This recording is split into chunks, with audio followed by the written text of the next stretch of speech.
out of your schedule. And we do know that it is, it is the evening hour, but we have more than 120 people that have joined us this evening with almost 60 speakers to share their suggestions, recommendations, concerns, and stories as it pertains to interactions with the police within Suffolk County. So thank you once again for all of you joining. Just to give you a little bit of background, on September 10th, County Executive Bellone named the members of the Suffolk County Task Force, Police Reform Task Force, along with the initial community input process in compliance with Governor Cuomo's Executive Order 203, New York State Police Reform and Reinvention Collaborative. Working with the county executive's office, the newly created task force is soliciting input from individuals and organizations from across the county, and we are engaged in work of understanding the policies, procedures, and initiatives of the Suffolk County Police Department. And all of this work is going to contribute to the development of a plan that will first be presented to the Suffolk County Legislature and then to New York State by April 1st, 2021, pursuant to the governor's executive order. We have 36 members of our task force that represent government officials, law enforcement, other law enforcement agencies, police union, faith leaders, and community leaders. The framework of our task force discussions revolve around 4 subject areas. What function should the police reform? Employing smart and effective policing standards and strategies, fostering community-oriented leadership and culture, and recruiting and supporting excellent personnel. Our task force activities to date, we have had 8 task force meetings where we have been engaged in understanding policies, procedures, and engaged in discussion and dialogue, recommendations and suggestions based on the subject matter and the subjects that our task force highlighted as priority areas of policing. So we had our introductory meeting in September, explaining the creation of the task force, the format of the task force meetings, and public input. Our task force meeting 2 was centered on internal affairs and an overview of officer accountability. Task force meeting 3 was internal affairs once again, understanding discipline, policy, and procedures. Task force meeting 4 was internal affairs as well, and reviewing the IAB response team, what 50A looks like, access to records, and availability of IA reports. Our task force meeting 5 was in reference to traffic stop data, looking at the goals of the Suffolk County Police Department data collection system, looking at the development and the creation of a real-time dashboard for supervisors to review traffic data on a continual basis. And we also had one of the national experts, Frank Baumgartner, who's from the University of North Carolina, Chapel Hill, who has written a book on 20 million traffic stops within the United States. Our task force meeting 6 focused on de-escalation, use of force, and firearms training within the police department. Task force meeting 7 focused on arrests and warrants, total arrests, arrest by custody status, community-based outreach and violence interruption initiatives and strategies, diversion programs, and search warrants. Our task force meeting 8 focused on mental health response, our crisis intervention training, the SCPD collaboration with the DASH Center, and we also had the opportunity to hear from the national organization Cahoots, and them speaking to us about the framework that they've created in collaboration with the Eugene Police Department in Oregon, as well as the Springfield Department. We've also created a task force website where the public has the opportunity to see who our task force members are, look at data, statistics, policies, and procedures of the Suffolk County Police Department, and also a website that allows you to know when our public meetings are taking place, our public listening sessions are taking place, and how you can register for our public listening sessions. We encourage everyone to look at our task force site. Engage in reference to the information that is there. So as you are discussing and dialoguing and sharing with us your concerns, recommendations, and suggestions as it pertains to police reform and reinvention, you have a foundational knowledge of what we are engaged in. It's also important to know that all of these meetings that I talked about in reference to our task force members participating in, the presentations are on our task force website as well. So that provides you additional in-depth knowledge as to what we have discussed as task force members. For this public listening session tonight, we ask you to be respectful of each and every person that is on here. We may have different ideologies, we may have different thought processes, but everybody has a right to allow for their issue or their concern to be heard. So we ask you to be respectful. We ask you in the chat to be respectful of each and every person. You know, we are engaged in this work for fair, equitable, and just policing within Suffolk County, and we want to ensure that we are doing the same for each other and being respectful of each other. So we thank you once again. At this point in time, we have task force members. We're going to have them introduce themselves, but at this point in time, I'd like our Police Commissioner, Geraldine Hart, to introduce herself. Thank you, Vanessa, and good evening, everybody. Let me begin by thanking all of you for joining us. You're taking time out of what I know is a busy schedule, so we really respect that and thank you for that. I want to thank the task force for all the work that we've done together. As Vanessa outlined, it has been a really extensive process. We look at it not as an obligation, but as an opportunity to really make this department as good as it can be, to build and continue to build trust with our communities, and to make sure really that we continue to treat people fairly. And all of you are a large part of that. So I want to thank you for being a part of this. We're here to listen and really just take to heart what you have to say. A lot of the things that you have said, I have brought back to the command staff. Some of it we have acted upon already. So understand that it is important and we do value your opinion. So thank you for your time. Thank you. Deputy Police Commissioner Risco Minchin-Lewis. Good evening, everyone. It's good to see all of you, 136 participants. We look forward to listening, learning, writing, researching, and getting back with you, hopefully with the results. It's good to see all of you on the call, and we look forward to the process. Thank you. Thank you very much. We also have our Chief of Police, Stu Cameron. Good evening, everyone. I'm very happy to be here with you tonight. I would like to hear your opinions. Para cualquier gente en la llamada que solo habla español, me llamo Stuart Cameron y soy el jefe del Departamento de Policía del Condado de Suffolk. Estoy muy contento de estar aquí esta noche con ustedes. Me gustaría escuchar sus opiniones esta noche. Gracias. Thank you, Chief Cameron. I'd like to now introduce my co-facilitator. We both were charged from the county executive to lead this process within Suffolk County. We're very fortunate, and I'm very fortunate to have him as a co-facilitator. Deputy County Executive John Kamen. Thanks, Vanessa. Good evening, everybody. Just we're looking forward to hearing from everybody. These are very important to all of us, and it's been very enlightening, and we look forward to hearing what people have to say tonight. So thank you. Thank you. So it is important to know that you are not only speaking to members of the police department, you are speaking to task force members who are engaged in this work. And the information that you're providing, the stories that you provide, the recommendations and suggestions are part of the meetings that we have. So we listen, we take copious notes, we have a transcription of each of our public listening sessions to incorporate the ideas that you have shared with us thus far.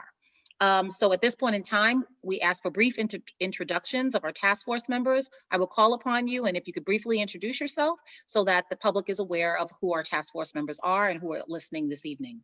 From the DA's office, we have Leslie Anderson.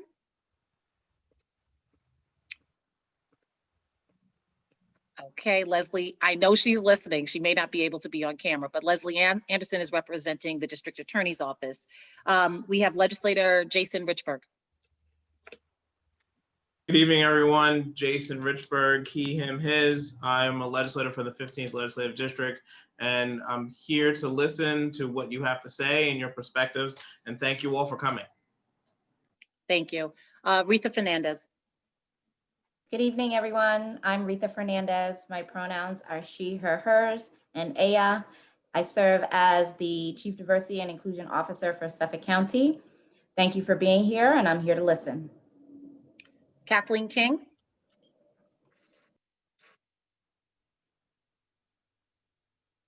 We'll come back to Kathleen King.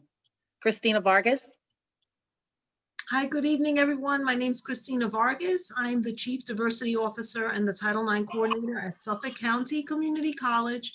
I'm also an adjunct faculty member at Stony Brook University, and I live in the 6th precinct. So thank you for being here. We're really open to hearing your words. Thank you. Sharon Weber. Good evening, everybody. My name is Sharon Weber. I'm a criminal defense attorney. with 27 years of experience representing poor people and people of color. And I'm also a member of Amistad, the Black Bar Association. Thank you. Jennifer Levesque. Hi, hello everyone. My name is Jennifer Levesque. I am representing Next Generation Long Island Incorporated. I am happy to be one of the task force members that represent the millennial and Gen Z demographic residents right here on Long Island in this important discussion. And so I'm happy to be here tonight and hear what you all have to say. Thank you. Thank you. Roger Clayman. Thank you, Vanessa. Good evening, everyone. I'm Roger Clayman. I'm the Executive Director of the Long Island Federation of Labor. Thank you. Lorette Mulry. Good evening, everybody. My name is Lorette Mulry. I'm the attorney in charge of the Legal Aid Society of Suffolk County. And I am very honored to be here tonight. And I'm glad there are 142 participants on the call today. And I'm looking forward to hearing from everybody. Thank you very much. Thank you. Dan Lloyd. Thank you, Vanessa. Good evening, everyone. My name is Dan Lloyd. I'm the founder and president of Minority Millennials, and I'm looking forward to hearing this conversation tonight. Thank you. Thank you. Girish Patel. Girish Patel. Sorry. Thank you, Vanessa. Good evening. My name is Girish Patel. I'm a member of the Community Outreach Program for BAPS, a national non-for-profit socio-religious Hindu organization representing the South Asian Indo-American community in Long Island. I thank everybody for coming on and looking forward for your comments, thoughts, and suggestions. Thank you. Thank you. I believe I've mentioned all of our task force members. We also have from 18B attorneys and public defenders, Deborah Sterling Walters. Good evening, everyone. I'm Deborah Sterling Walters, pronouns she, her, hers.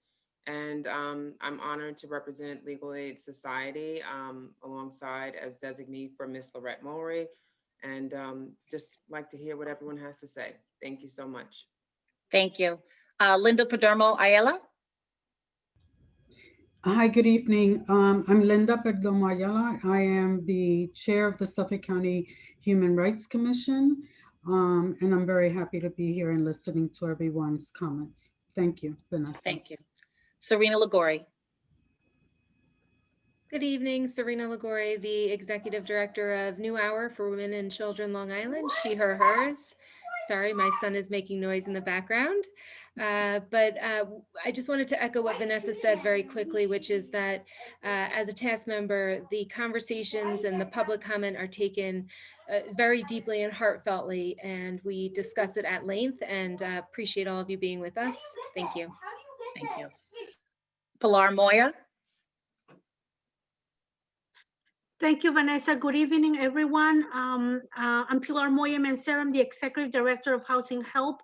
And I thank you so much for making the time to be with us today, and we are all ears. Thank you. Thank you. I think I've covered all of our task force members. I know that we do have, and I'm just going to let you know, we do have two other elected officials that are on the phone. They're not members of the task force, but I believe they are listening this evening. So that's Legislator Kara Hahn and Councilman Ken LaValle. So thank you for joining. So at this time, we'd like to start with our listening session. Realize, as Christian indicated, it is a listening session. We are going to be listening to the comments that you provide. We're going to be listening to the comments that you provide to us. It is not a Q&A. You do have the opportunity, though, if you want to engage in dialogue, you do have the opportunity to be able to engage in dialogue with the police department at the community meeting. So at the end of this call, we'll have the opportunity to share with you the remaining community meetings that exist within the Suffolk County Police Department. And we encourage you, if you'd like to have that dialogue and conversation, to please do so in that instance.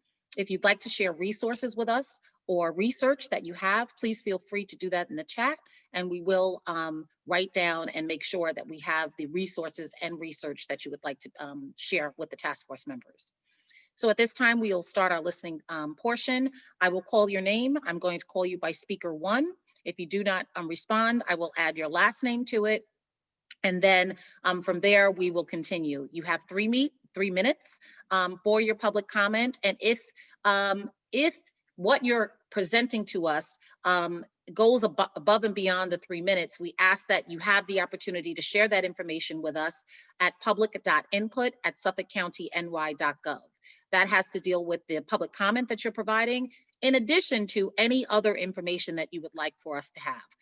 We cull all of that information together and ensure that our task force members have access to it. So blessings to everyone, and we will get started with our listening session. Speaker number 1. Good evening. Good evening. My name is Erica Reckner. My pronouns are she, her, hers. I am the Director of Opportunities Long Island, a pre-apprenticeship program that connects individuals from traditionally underserved communities to apprenticeship programs in the unionized construction industry. My students are Black and Brown residents of Long Island, many of whom reside in Suffolk County. Over the years, I have listened to their stories. Starting with their very first interview, I get to learn what led them to OLI. A significant number of them come from majority minority communities with high unemployment rates. The program gives us a chance to build trust, which in turn creates opportunities for them to expand on their life before their first interview. With many of them, I learn about their exposure to the criminal justice system and specifically the Suffolk County Police Department. Roughly half of the individuals that enroll in Opportunities Long Island come to us with a criminal record. Their experience with the police department is not one my family or I recognize. My experience is one of safety and security. I'm a white woman. Unfortunately, their stories are not the same. At some point in their shared experiences, the police officers are verbally abusive and often escalate to the use of excessive force. There are numerous instances of physical injury while in custody. When I learned of the community's listening sessions, I asked those graduates to share their personal experiences so that you would hear it firsthand. One after another declined. When I asked why, it was driven home that they fear retaliation if they speak up. Why is it they fear those who are meant to protect and serve? Because their experience has taught them that the police are not meant for them or their community. They feel the police aren't interested in protecting and serving their families. For them, the police represent fear and angst. Once they have a criminal record, it becomes even harder to secure employment. It puts additional barriers between them and providing for their family. Fortunately, 85% of our graduates go into an apprenticeship program with the affiliates of the Nassau-Suffolk Building Construction Trades. They are taught a skill, paid a living wage, have health benefits, and are productive members of their communities. These are the same people that have been met with disrespect and physical violence from the local police. People need opportunity and support, not brute force and racially biased policing.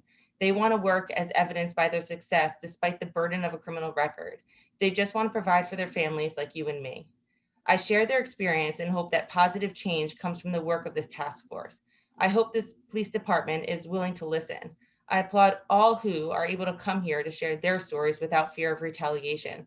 I hope beyond hope that in the future, the experience my students have with the police and that of my own are one and the same. As I said, when I think of the police, I think of safety and security. One day, maybe these will be the feelings that rush to the surface for each of our graduates. Thank you for taking the time to hear me today. Thank you very much, Speaker 1. Speaker 2, I just want to clarify as well. You may provide comment. Our task force members have the opportunity to ask a clarifying question just to fully understand what you're communicating to us. It will not be a Q&A, but it will be a clarifying question task force members have the opportunity to ask. Thank you very much, Speaker 1. Speaker 2, please unmute yourself. Hello, everyone. My name is Josh Dubnow. I use the pronouns he, him, his. I'm here to speak about the School Resource Officer Program.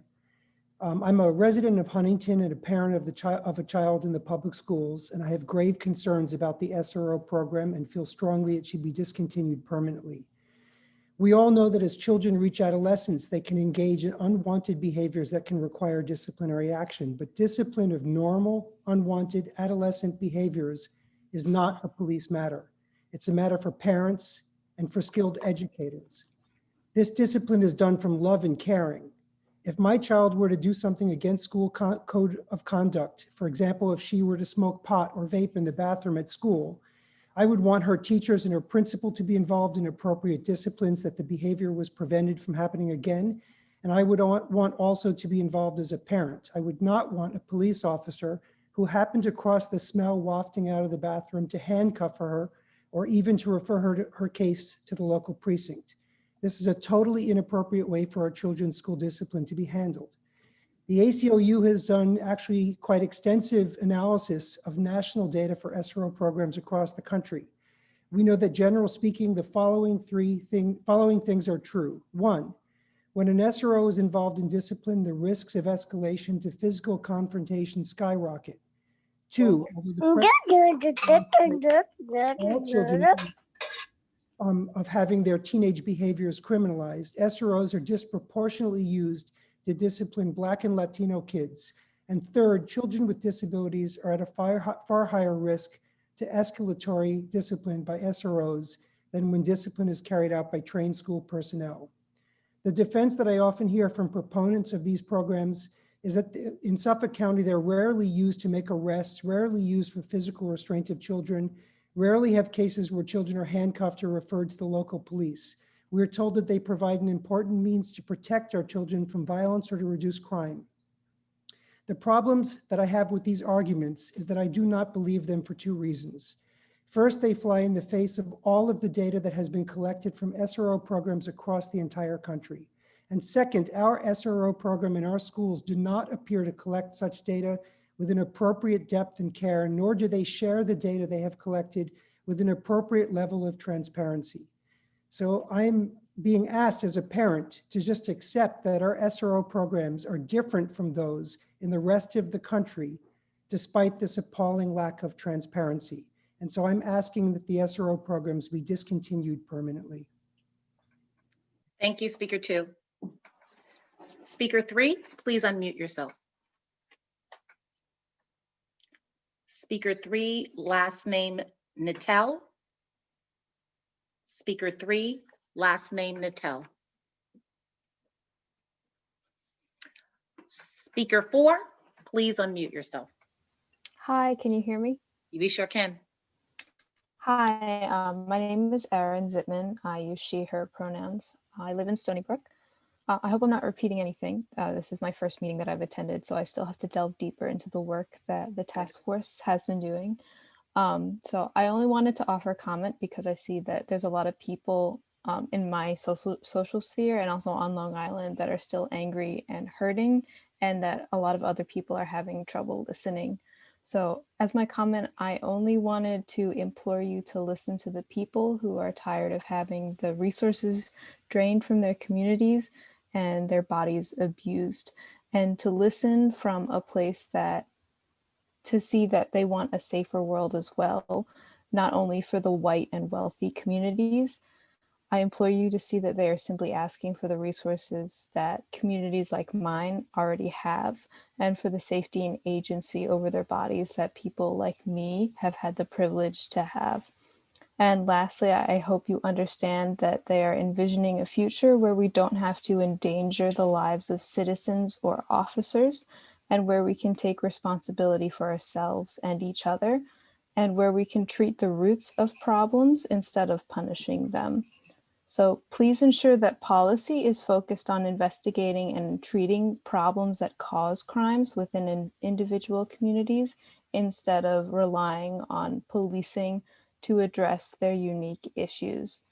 And so to that, I would like to thank the activists on this task force and those who have been heavily involved in the community improvement programs, such as Ms. Perdomo Ayala, Ms. Liguori, and Ms. Edwards of the NAACP, and Chairperson Kathleen King, David Kilmick, and Ms. Moya Manera. Thank you. Thank you. Speaker number 5. Please unmute yourself. Speaker number 5, last name White. Please unmute yourself. Speaker number 6. Speaker number 6, last name Hernandez. Yes, hello. Hello. And good evening. Good evening. Everyone, my name is Odalis Hernandez, pronouns she, her, hers, Aja. I'm here to listen and to learn about other community members and their experiences. And I strongly agree with the thoughts of previous speakers thus far. I have lived in Long Island since 2002 and care very much about issues of diversity, equity, and inclusion. I regularly engage in conversations with police officers and others in the community to try and understand the different point of view.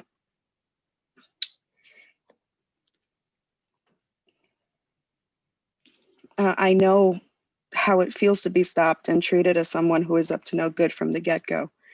I was stopped at night by a police unit with multiple officers rushing and surrounding my vehicle with flashlights in every window and asking me for my ID and documents. And I know how fearful I felt at the time for my and my friend's safety. I've also been stopped for swerving, and the officer, after realizing I wasn't drinking, tried to make sure I was safe. I know of others that have been through much worse. I don't ever wish to take their experiences away. The truth of the matter is that we can't deny these problems exist and need to hear that from all our precincts and leadership. We can't have the police have a political affiliation as it disenfranchises individuals in the community. Their loyalty should be for the safety of the community. If not, there will continue to be distrust of an institution that protects those that break the law within their ranks. It starts with the acknowledgement of these mistakes, and it's finished with real action and change. It starts at the top. The culture within the police force needs to change, and part of that is not tolerating bad behavior, which then makes the community the enemy. Inherent bias and cultural sensitivity training can't be one and done situation. There needs to be a continuous dialogue as these individuals are exposed to negative and high stress situations that forces them to behave in a defensive manner from the beginning of a response. Regular talk therapy is a preemptive aid to the mental and physical stressors that they experience on a daily basis and would actively combat some of the biases that can be reinforced throughout their daily interactions. This should not be relevant.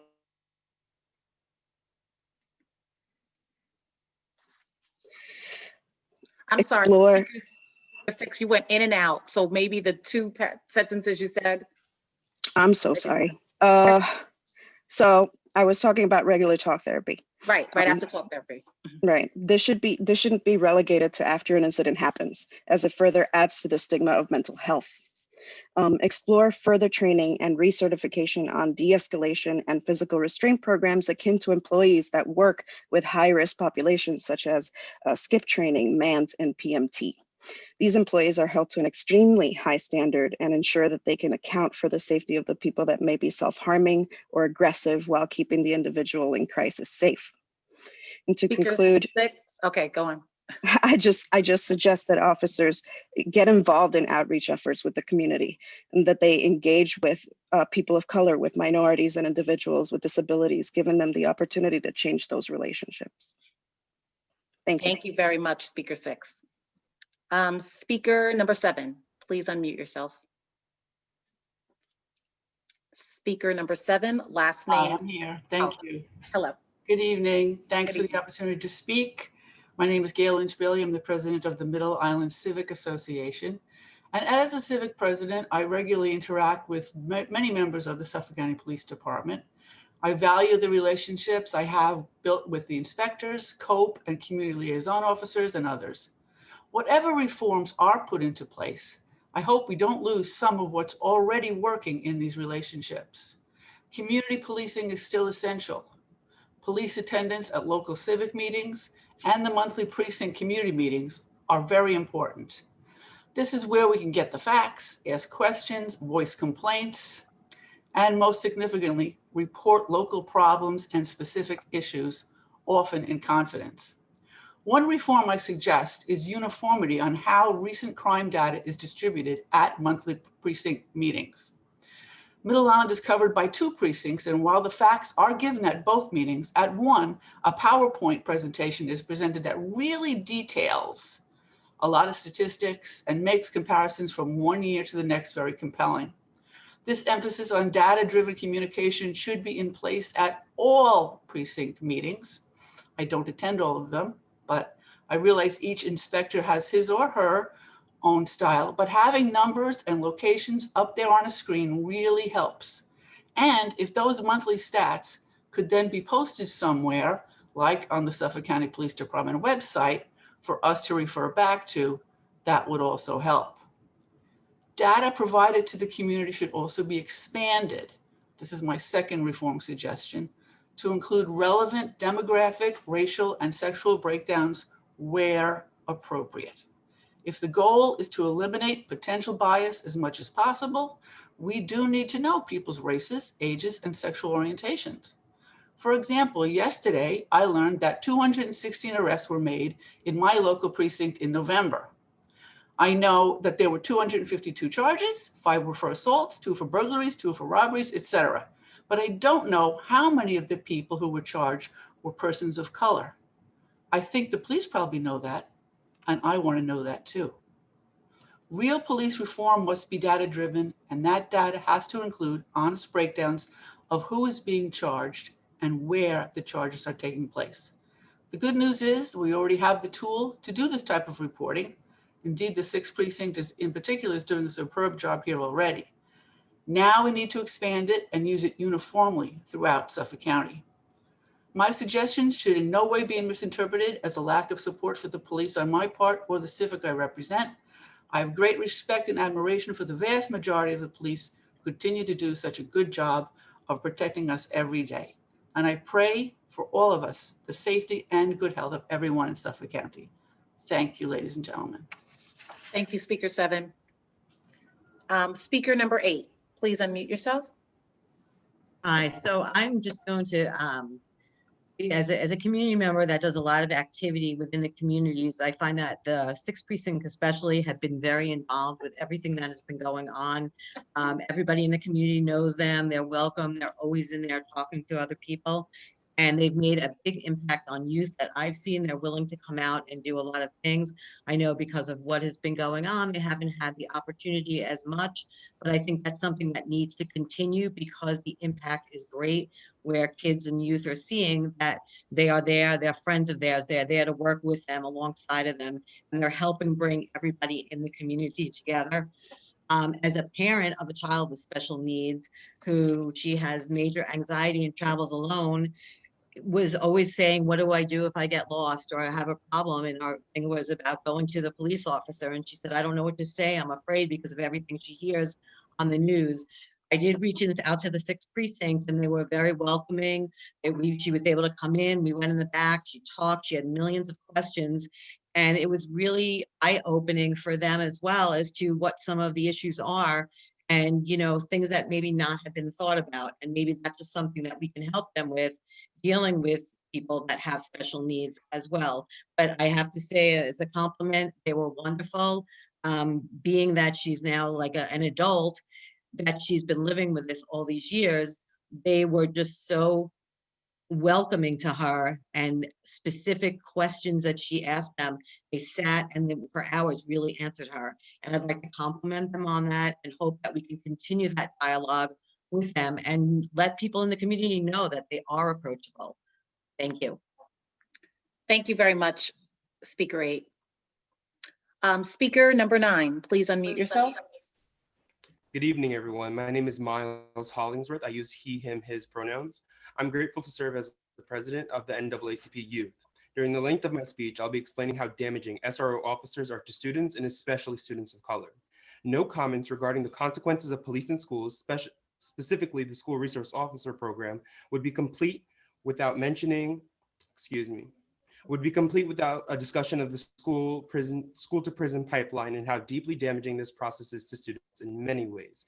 The school to prison pipeline refers to the school policy and procedures that drive many school children into a pathway that begins in a school and ends them in the criminal justice system.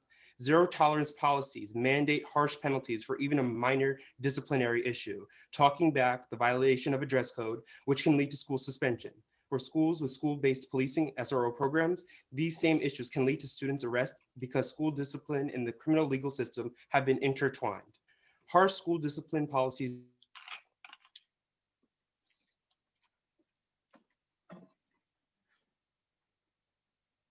Hello, Speaker. Can you hear? You went in and out. I don't know what happened.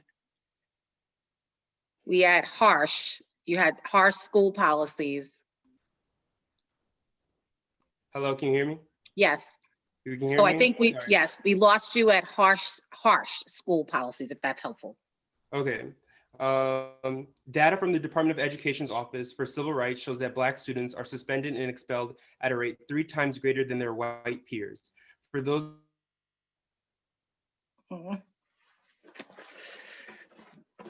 If you can hear me, I think your bandwidth is low.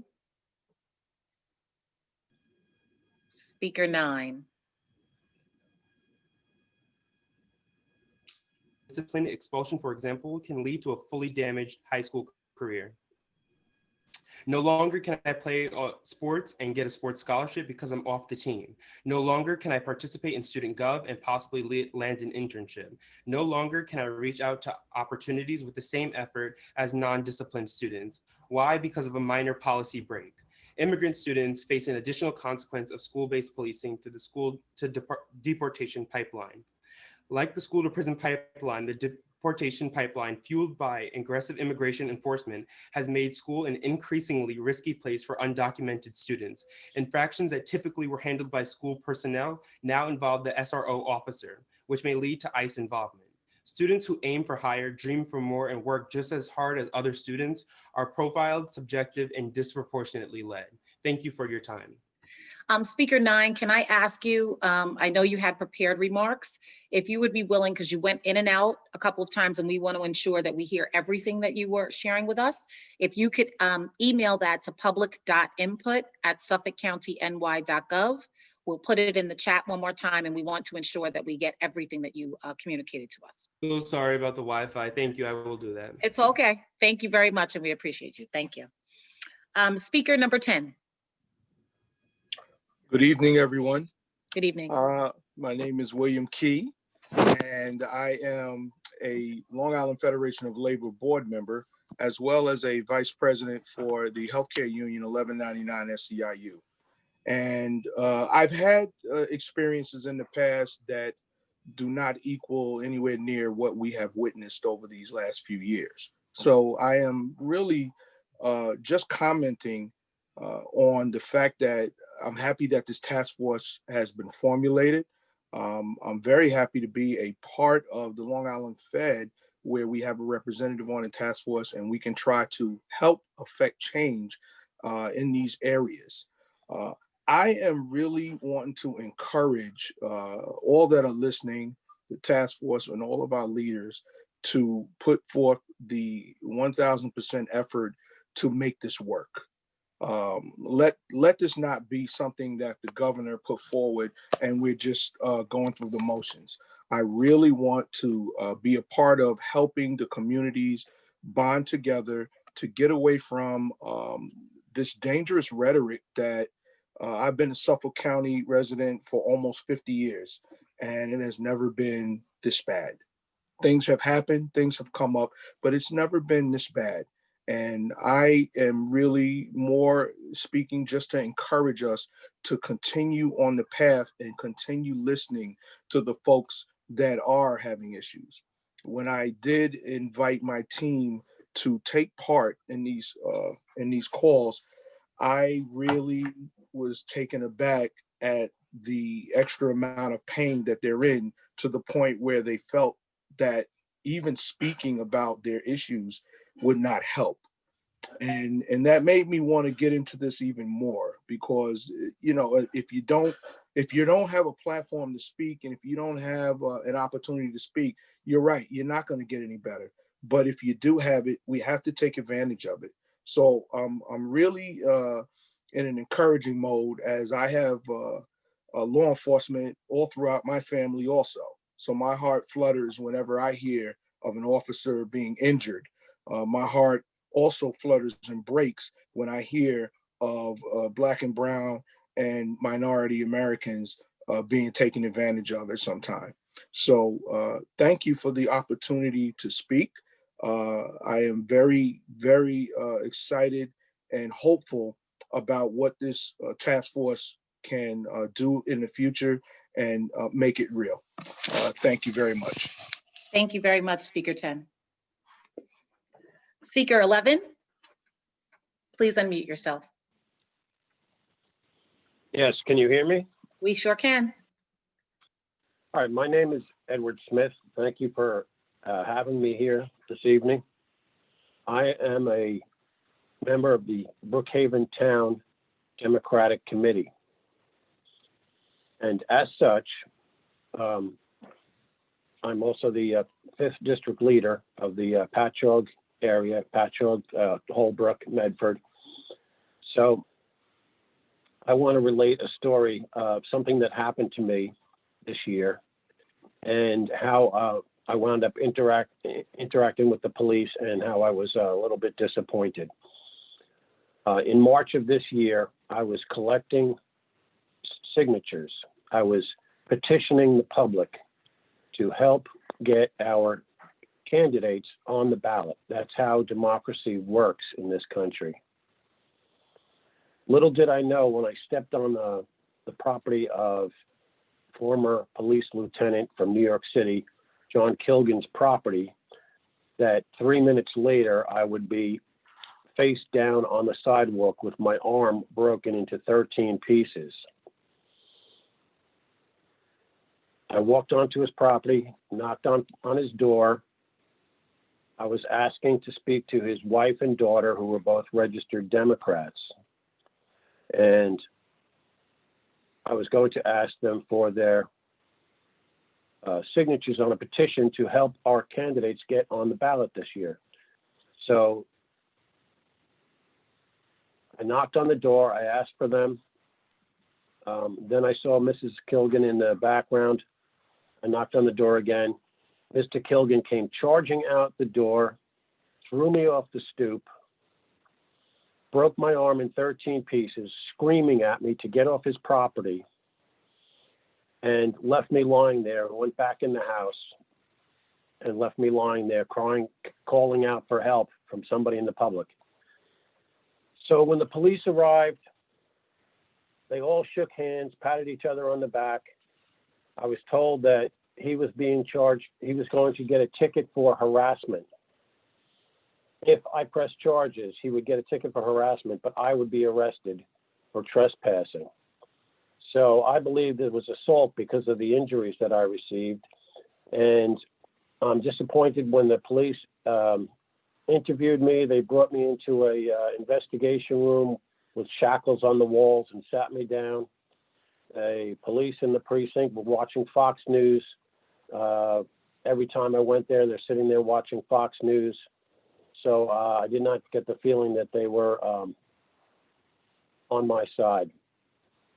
So that's my story. I just wanted to report that. Thank you for sharing your story, Speaker 11. Mr. Smith, we'd like to, if we can, if we have your information, we'll follow up with you more specifically afterwards as well. Thank you. Speaker number 12, please unmute yourself. Good evening, everyone. My name is Ariana Levin, and I am the co-chair of the WDN Youth Council. Tonight, I felt that it is necessary to bring to your attention something I see in my community daily. I'm a senior in high school. For the past 4 years, I've been walking the halls of the school I attend. I go to a predominantly white school in a predominantly white town. As any high school, there are going to be altercations, whether drug, which in these times where drugs are more accessible to teenagers, or violence related. In this particular school, as well as many others, there are police officers. These police officers are there to aid the administration in handling these incidents. Over the past 4 years, I've noticed that most of the time, the police officers walking around my school dealing with these altercations are only targeting the small number of POC students, while the school administration is handling the white students. The repercussions of the POC students are always far more drastic than that of the white students, although it is the same exact incident. These police officers in schools are doing nothing but bad. We want to rehabilitate our students and my peers instead of reinforcing the school to prison pipeline. We don't need cops with guns and tasers walking around our schools intimidating children. I personally know that that intimidates me. Not only do I have to fear for my life as a Black female when it comes to the police, but now I fear for the life of my Black and brown friends in one of the places where we are supposed to feel safe. Instead of having these officers in school, we should put the money given to them back into mental health programs at these schools. If these mental health programs were implemented and children felt safe to use them, violence and drugs wouldn't be their first resource. Thank you. Thank you very much, Speaker 12. Speaker 13, please unmute yourself. Last name is Solis. Speaker 13. Last name Solis. Okay, Speaker 14. Please unmute yourself. Speaker 14, last name Diaz. Speaker 14, last name Diaz. Speaker 15, please unmute yourself. Speaker 15, last name Rothman. Speaker 15, last name Rothman. Speaker 16, please unmute yourself.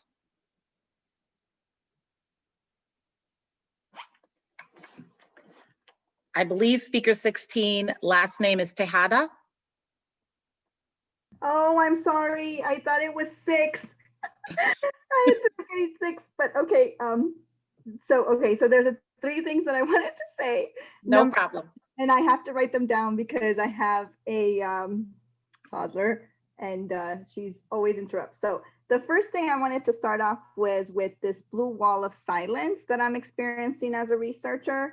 There's a need to break through this blue wall of silence to discuss what it's like to work in under-resourced and BIPOC communities.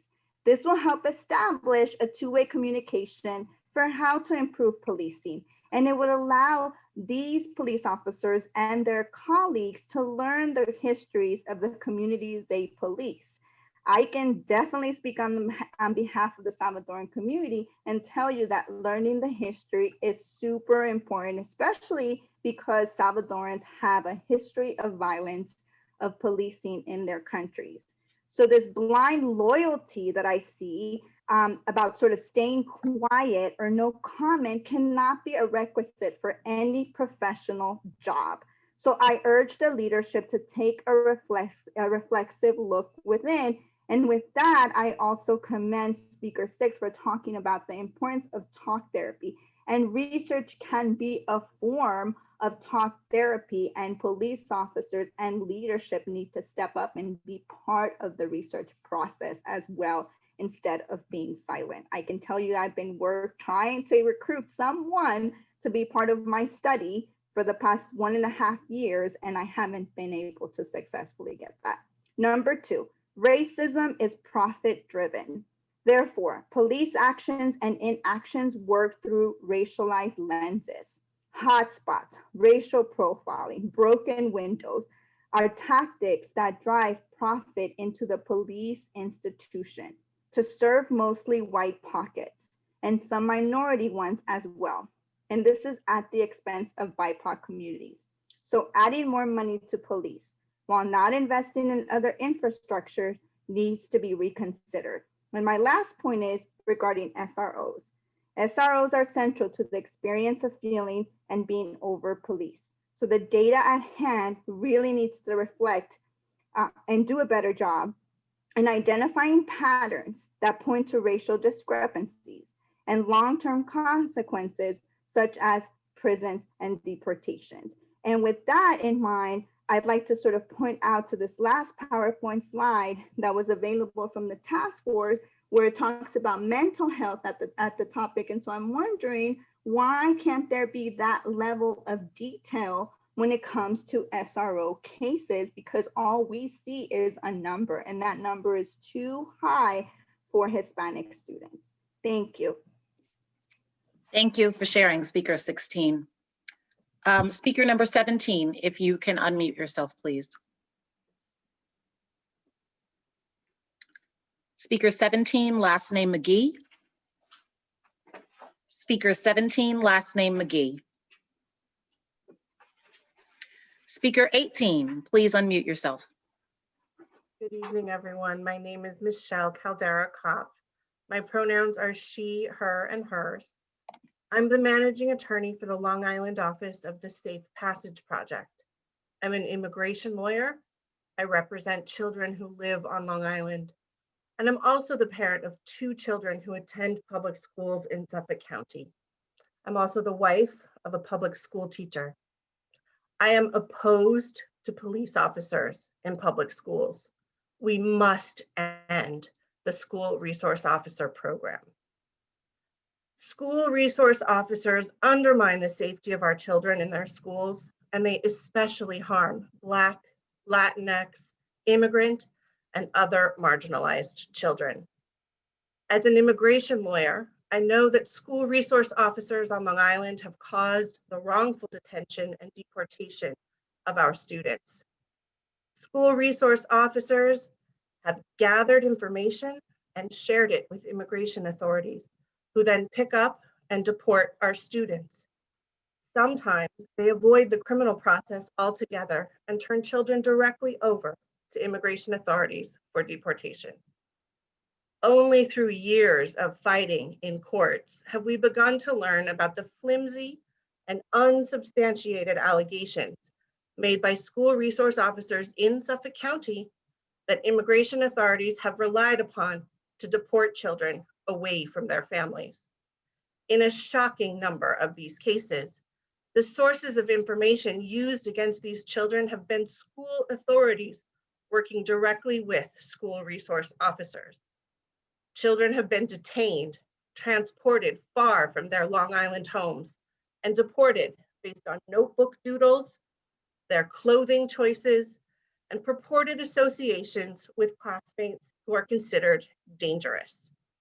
Frequently, only after difficult legal battles, records that officials have tried to conceal have been uncovered in court, and they show that the suspicious conduct is nothing more than typical adolescent behavior, individual expression, or happenstance. Too often, at the start of the chain is a communication between school officials and school resource officers. No child should be separated from his caregivers without a very good reason. Many children who were detained in Suffolk County have now been released from immigration prisons because the allegations made against them by Suffolk County police, school resource officers, and school officials have been proven to be without merit. I represent some of these children. Many of my adolescent clients express fear that they will be targeted in schools because they are immigrants, Spanish speakers, or otherwise disfavored. We all want our children to be safe and to feel safe in their schools. We must end the school to prison and deportation pipeline by ending the school resource officer program in Suffolk County. Thank you for your time. Thank you, Speaker 18. Speaker 19. How you doing, Vanessa? Hello. Just wanted to thank the whole task force. Vanessa, I see Legislator Richburg and Legislator Hanna here. Nice to see all of you tonight. First time in a long time, but this is a very important task force, and what you're doing is immensely important moving forward here in Suffolk County and the town of Brookhaven. I can tell you in any task force, I've been on a few myself, we always focus on the negative. I think it's also a good thing to look at some of the things that the police department are doing that are positive and ways we can aid and assist and expand those efforts. I know my time as a town councilman, I've had the opportunity to work with the police department at events all over the town. And what's amazing is the interaction that the police officers have with community members. So much good is done from that interaction about talking about their neighborhoods, what's happening with their neighbor, what's going on over here, is this person drug dealing? All these different things happen, and they've been going out to events. It's been my pleasure. You know, I've hosted the Hobbs Farm Run where we raise money for the last remaining farm in Center. So all the food is donated to charity, and the police department is there. They have a great interaction. We've worked on National Night Out together, which over 1,000 people came out to the last time we had it at the Center H Pool Complex, interacting.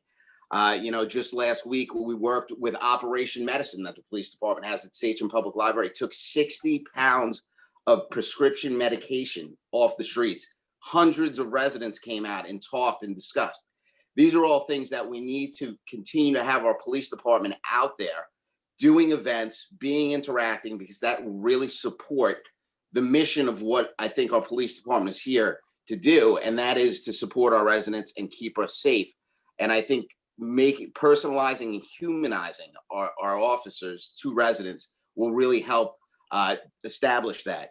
I could also talk about just interactions between the police department and other levels of government. I think we need to continue those motions too, because everything doesn't have to be settled with the police department getting involved in arresting. We could also do things on the town level, working together, building code violations and various other, I think would be a great way to continue. This past week, 3 different illegal massage parlors were closed down because of interaction between the police department and our law investigators and our fire marshals. Over a month ago, we just had from a tip from a resident, squatters in a house that we were able to get out before they were able to really get into the community. And when the house was raided, literally found drugs, prostitution, all sorts of things that would have plagued that community for months if we couldn't get them out of there when we did.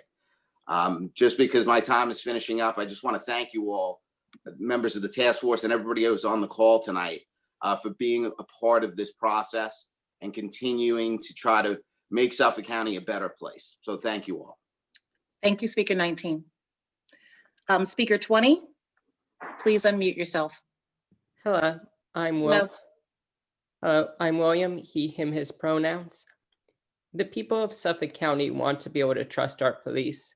We want to be able to trust they will protect us rather than endanger us, that they will not show preference toward hate groups, that they will not target individuals for being people of color.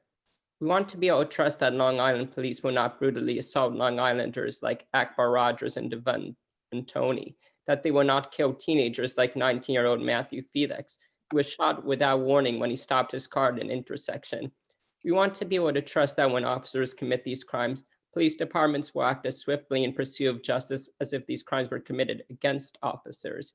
We do not want to see people excused from criminal suspicion because they happen to be cops.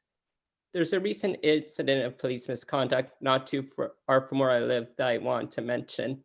On October 17th, a Trump MAGA caravan, sponsored by the hate group Setauket Patriots, stopped in the middle of the road of Bennett's Road, at the corner of Bennett's Road and 25A. They obstructed traffic, but this was not a problem for the police. Members of the caravan exited their vehicles to assault peaceful protesters. The caravan members screamed slurs, hit protesters, and ripped signs out of hands. This too was not a problem for the police. One peaceful protester was struck by a caravan pickup truck and had to go to the emergency room via ambulance. The police did not arrest the assailants, but they did arrest the person struck by the pickup truck, as well as 2 other peaceful protesters who were attacked. The police arrested them on charges of disorderly conduct and obstructing traffic. The police did not bring these charges against the violent caravan members who actually committed these offenses, nor, as far as I'm aware, did the police department take action against the police who illegally arrested the wrong people. The people of Suffolk County want to be able to trust our police, but we have seen little change. Too many of us, when we see officers, feel less safe because we don't know what kind of people they are, just that they have power and can easily use it against the people without consequence. We want to be able to trust the police, but first we need to see them take protecting the public seriously. And just as importantly, we need the police to take crime seriously, even when it is committed by an officer. Thank you, Speaker 20. I just want to confirm the date that you were referring to is October 17th. Correct. Thank you. Thank you, Speaker 20. Speaker number 21. Last name Taylor. Speaker number 21. Last name Taylor. Trying to find the unmute button. Thank you. Thank you. Okay, I'm Rob Taylor. I'm with the Civilian Academy. We can't hear you, Rob. Wait, you're good. I'm good now? Yes. Okay. Mouse rolled over the mute button, sorry. I'm I'm Rob Taylor. I'm with the Civilian Academy Alumni Association. The Civilian Academy is part of the police department. It's a 16-week program. I would suggest that everybody would like to find out about the police department. Please look into the Suffolk County Police's website. It's a 16-week program. It's highly recommended. And I would suggest everybody take a look at that, and you'll get to meet police officers at the academy, and you'll see exactly what the police officers go through and the amount of training that they go through here in Suffolk County. Suffolk County has undergone a lot of changes over the years, especially since 2014 in that ballpark. All the Suffolk County police officers, nobody talks about the good things that they do. They're all EMTs. That takes a lot of training. They've all undergone crisis training, and they're doing a lot of things in the community that people are not aware of, especially what Ken spoke about too, some of those events. There are a lot more of those events going around. I'd encourage everybody to look at the Police Academy Alumni Association. And the other thing is, I've noticed over the years, I'm involved with Civil Air Patrol. I'm a colonel with them. I've been with them for over 25 years. And one of the things that I've noticed is that years ago, we had a lot of youth activities here 30 and 40 and 50 years ago. Young kids used to be able to go to the armories, hang out there with the National Guard and all of the representatives from those armories, and they'd be able to play basketball in there. They'd be able to get homework helpers and all kinds of stuff. When we lost the armories years ago, we lost those community-based resources, and we lost a lot of adult activities and families that were getting involved with the police department to help them out. So my suggestion would be look at the Civilian Academy's website. Also look at sccpaaa.org if you'd like some additional information. And some of our meetings are open, and you're welcome to come down and join. Thank you for sharing, Speaker 21. Speaker 22, please unmute yourself. Speaker 22, last name Atakan. Speaker 22, last name Atakan.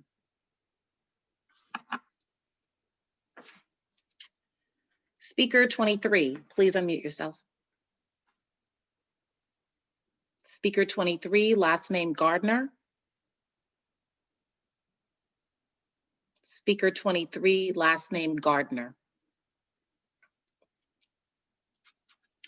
Speaker 24, please. Hello. Hello. Hi. Hello, my name is Nia Adams. My pronouns are she, her. I am an organizer with the Long Island Progressive Coalition, a member of Justice League NYC under the Gathering for Justice, the Black Freedom Project, and NNLB. Additionally, my family has been homeowners in Long Island for more than 30 years. I am disgusted, appalled, and disappointed by the way in which community safety has been approached in Long Island. Community members from across the county, New York State, and the country have spoken very clearly about what it is that we want to see in our communities: a divestment from policing and more investment into community, education justice being one of the most prominent issues. Data going back decades from a variety of research centers and universities exemplify one significant thing: investment into youth, education, and community programs are one of the biggest things that keep us safe. Of New York State's high needs school districts, over 10 of them are located in Long Island. Several of them are in Suffolk County, and all of them are 80% or more Black and Brown, person of color school districts. This is not by mistake. As we know, Long Island remains one of the most racially and socioeconomically segregated regions in the country by design. We know that where we live determines the quality of our education and our life outcomes, and that the legacy of redlining in Long Island is still maintained today per the Newsday expose from November of last year of 2019. Elected officials and law enforcement have repeatedly told us that they have our best interests at heart, but then fail to listen and act on the priorities that we, the people, see fit. It is more important to invest in prevention measures than interventions. This means we need to really look at and implement legislation and policies such as the Safe and Supportive Schools Act, which would end suspensions for children K through third grade. Remove school resource officers from schools and have counselors, not cops, and invest in restorative justice practices. In order to end the school to prison and deportation pipeline, police presence in schools create a criminalizing environment and chips away at the confidence and self-esteem of our youth. Metal detectors, security cameras, and guards make our schools feel more like prisons than places of learning. In fact, in 2016, 98% of students that were taken into handcuffs in schools were Black and Latinx students. And SROs, once SROs started being put into schools, we saw higher criminalization of students because disciplinary actions were being held by law enforcement and not school administration. They're going to tell us that we can't do it, but Rochester already voted to take school resource officers out of their school. And these may be statewide, but it takes a village, and we should be investing right now here locally in our students, especially when places like Brentwood, Central Islip, William Floyd, Copiague, and Riverhead are owed multi-million dollars of in school aid. So to end, because I know I ran over time, I just want to say that we need to truly divest from criminalization and invest in our youth. Thank you. Thank you very much, Speaker 24. Speaker 25, please unmute yourself. Speaker 25, last name DeSimone. Speaker 25, last name DeSimone. Speaker 26, please unmute yourself. Good evening. Good evening. My name is Frances Whittlesey, and I'm a member of the Huntington League of Women Voters and the Unitarian Universalist Fellowship of Huntington. I am white, as you can see, and like a previous speaker, I am disgusted, ashamed, and alarmed that Black people in Suffolk County are afraid of the police, that they are continuously stopped because of their color. This is a moral outrage, and it should shock the conscience of every white person in Suffolk County. The situation is undeniable. The statistics prove it, but so does the painful testimony of Black people themselves that I have heard during these listening sessions and elsewhere. Black people speak. I hope the members of this task force have been listening as well, because what is being said here is about the system that produces that fear. Certainly it's time that good police officers stop protecting the bad, and it should be easier to dismiss the bad apples. But it's the system of policing that is the problem, a system that grew out of slave catching and still today oppresses Black people, set them up for life, crippled by involvement in the criminal justice system. I'm not going to repeat the statistics about traffic stops or arrests of Blacks on drug charges at much higher rates than whites, or about the tragic impact on young people of police in schools. What I do want to say is that privileged white people like me see what is happening, and we're going to keep up the pressure until the system changes. Our political leaders must be willing to change that system, and when necessary, to push back at the PBA, whose mission, after all, is to protect its members, to make sure that they make the most money possible. But how can you push back if you take huge sums of money from them to get elected, either directly or indirectly through super PACs, such as the one that donated nearly $1 million to County Executive Malone? I believe every Suffolk legislator but one has taken these donations. Malone and county legislators insult our intelligence by insisting that donations don't influence their decisions. Everyone knows that at a minimum, you get access for your money. And if you give enough, you get favorable treatment, like the signing of the new and extremely generous contract with the Suffolk PBA. Signing it was a clear conflict of interest. Contract locked in spending at a time when the county needs budget flexibility, so it could implement the suggestions made at these sessions and turn them into reality. Otherwise, is this listening process just a show with no substance? County legislator Robert Trotta has sponsored a campaign finance reform measure that would limit direct donations to legislators. Thanks to Citizens United, the measure does nothing to prevent unlimited spending by super PACs. But Suffolk legislators could show some independence by passing Trotter's bill. And come the next election, voters like me will remember who voted for that resolution and will be looking for candidates who refuse donations or at least pledge to recuse themselves from votes on police contracts. Thank you. Thank you. And I just want to jump in, because it's come up a number of times when we've checked it out, that the allegation or the assertion about how much money has been donated. The county executive received $40,000 by a particular union. You're not allowed more than that. It's all part of a public record. And so I know these $800,000 $1 million numbers are going. Super PAC. That's just. It was the super PAC. There was no contribution over the limit. This is a listening session. So if anyone wants to talk about it further, would be more than happy to have a dialogue with people. But you know, if you have any information that's contrary to that, would like to see it. This is a listening session. So feel free to send us any information you have in that regard. Thank you, Speaker 26. Speaker 27, last name McElroy. Hello, my name is Daniel McElroy. Sorry, McElroy. No, it's fine, no worries. I'm speaking on behalf of the Long Island United to Transform Policing and Community Safety. Unfortunately, I was unable to do the research I wanted to do on SROs, but I echo everything that these people have spoken to today, Miles, Ariana, and Nia specifically, on how detrimental SROs are to students, to the welfare of communities and the welfare of the actual schools, and that they specifically create and bolster the school to prison pipeline and the school to deportation pipeline. I would like to speak on police accountability in lieu of that. And just briefly, I would recommend that, my apologies, I need to find my place, that a framework be placed for continued community-based police reinvention. Transforming police is a long-term process that needs to involve the community. It is not acceptable for the process and police reform to end April 2021.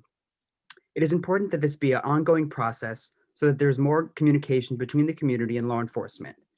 Members of the community can have a voice in shaping police moving forward. I think it is extremely important because this deadline will be coming up very soon. The way that these task forces are arranged, I do believe that you are listening, and I hope you are listening. I understand you're taking comments down. I hope that these will impact substantial written reports that are going to be given to the legislators, and that they will take that seriously. But once April comes, we will not have this executive order to have our voices heard, and it is going to be back to the status quo, and we cannot allow that. So I just want to repeat myself and say that we need to have an ongoing reform structure similar to this other long-term listening session type programs. Thank you. Thank you, Speaker 27. Speaker 28. Speaker 28, last name Skelly. Good I know evening. you're on. Okay. Hello, Joan Skelly, she, her, hers, United for Justice in Policing, speaking as an educator with 32 years of experience in building and district level administrative roles. There are a number of aspects of the school resource officer program that are problematic. The lack of program definition and transparency, student and family privacy issues, and the criminalizing of unremarkable adolescent behavior. The title school resource officer is also misleading. The SRO is an armed law enforcement officer who reports to and is accountable only to the Suffolk County Police Department. Their full-time assignment is to a school, and they carry out their law enforcement duties within the school building. Mistakenly or interchangeably, they are referred to as a security officer or community police officer, or under the umbrella of consultants, as they are in the safety plan of the Patchogue Medford School District. Their roles can seem well-defined or confusing depending on the document you look at, from a description provided by a school district, or provided by the Suffolk County Police Department, the National Association of Resource Officers, or a memorandum of understanding with the school districts in Suffolk County. For example, do SROs enforce the school's code of conduct? Are SROs subject to the Family Educational Rights and Privacy Act? Transparency issues arise again based on the collection and analysis of program data. Is program data even collected? Full exploration of data sharing issues is addressed in the regulations outlined on the U.S. Department of Education website. There is a dangerous blurring of the lines and boundaries between normal adolescent behavior and criminality when police are present and active in schools. What constitutes a typical investigation of an incident by an administrator? When the student is interrogated by the SRO, what's different? And who decides? Is shouting and a pushing match standard kid behavior, or have we reached the level of harassment or assault? Once an activity is criminalized, the student enters the legal system, which has devastating consequences for young people, which are clearly described in the literature as the school to prison pipeline or the school to prison to deportation pipeline. Unfortunately, there is no evidence to support the assertion that SROs to prevent shooting in schools. Research indicates that since mass shooting events are rare, difficult to anticipate, and usually end in minutes, it is unlikely that the SRO would necessarily be in the right place at the right time. The SRO program at its core is a surveillance program with few guardrails to protect innocent students and with little evidence that it is the best or most cost effective in preventing criminal activity. Thank you. Thank you. Speaker number 29, please unmute yourself. Speaker 29. Last name Bediako.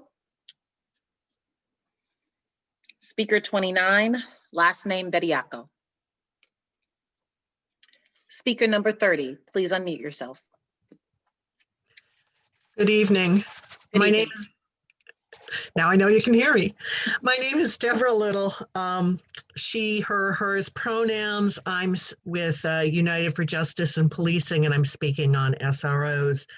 So the Suffolk County Police Department on their website has shared basically meaningless summary data about SRO arrests and SCPD arrests coming from SRO involvement.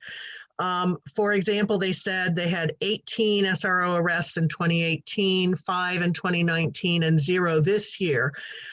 These numbers fly in the face, frankly, of the testimony from Speaker 18, who actively represents undocumented children in legal cases involving SROs.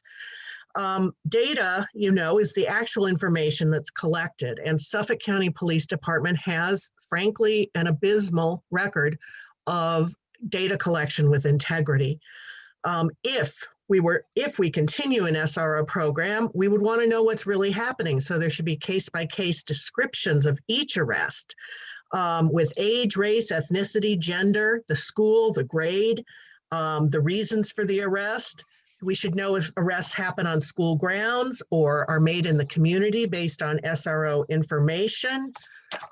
We should also have information regarding in-school suspensions and out-of-school suspensions and any other kinds of disciplinary actions that are happening in schools based on SRO intervention or involvement. The data that we have basically is not meaningful and it's not transparent at all. National level studies have found that 7% of all youth arrests occur at schools, and many of these incidents could have effectively been handled by school personnel rather than SROs. A Washington Post review found that many students were charged with crimes for things like throwing a paper airplane, kicking a trash can, wearing sagging pants, and throwing a carrot at a teacher. And it won't surprise anyone to know that Blacks, disabled students, and low-income students are disproportionately impacted by SRO interventions and arrests. In our own county, we know of at least 2 youth who were deported to dangerous countries following interactions with SROs, and I'm putting links to articles about those two cases in the chat.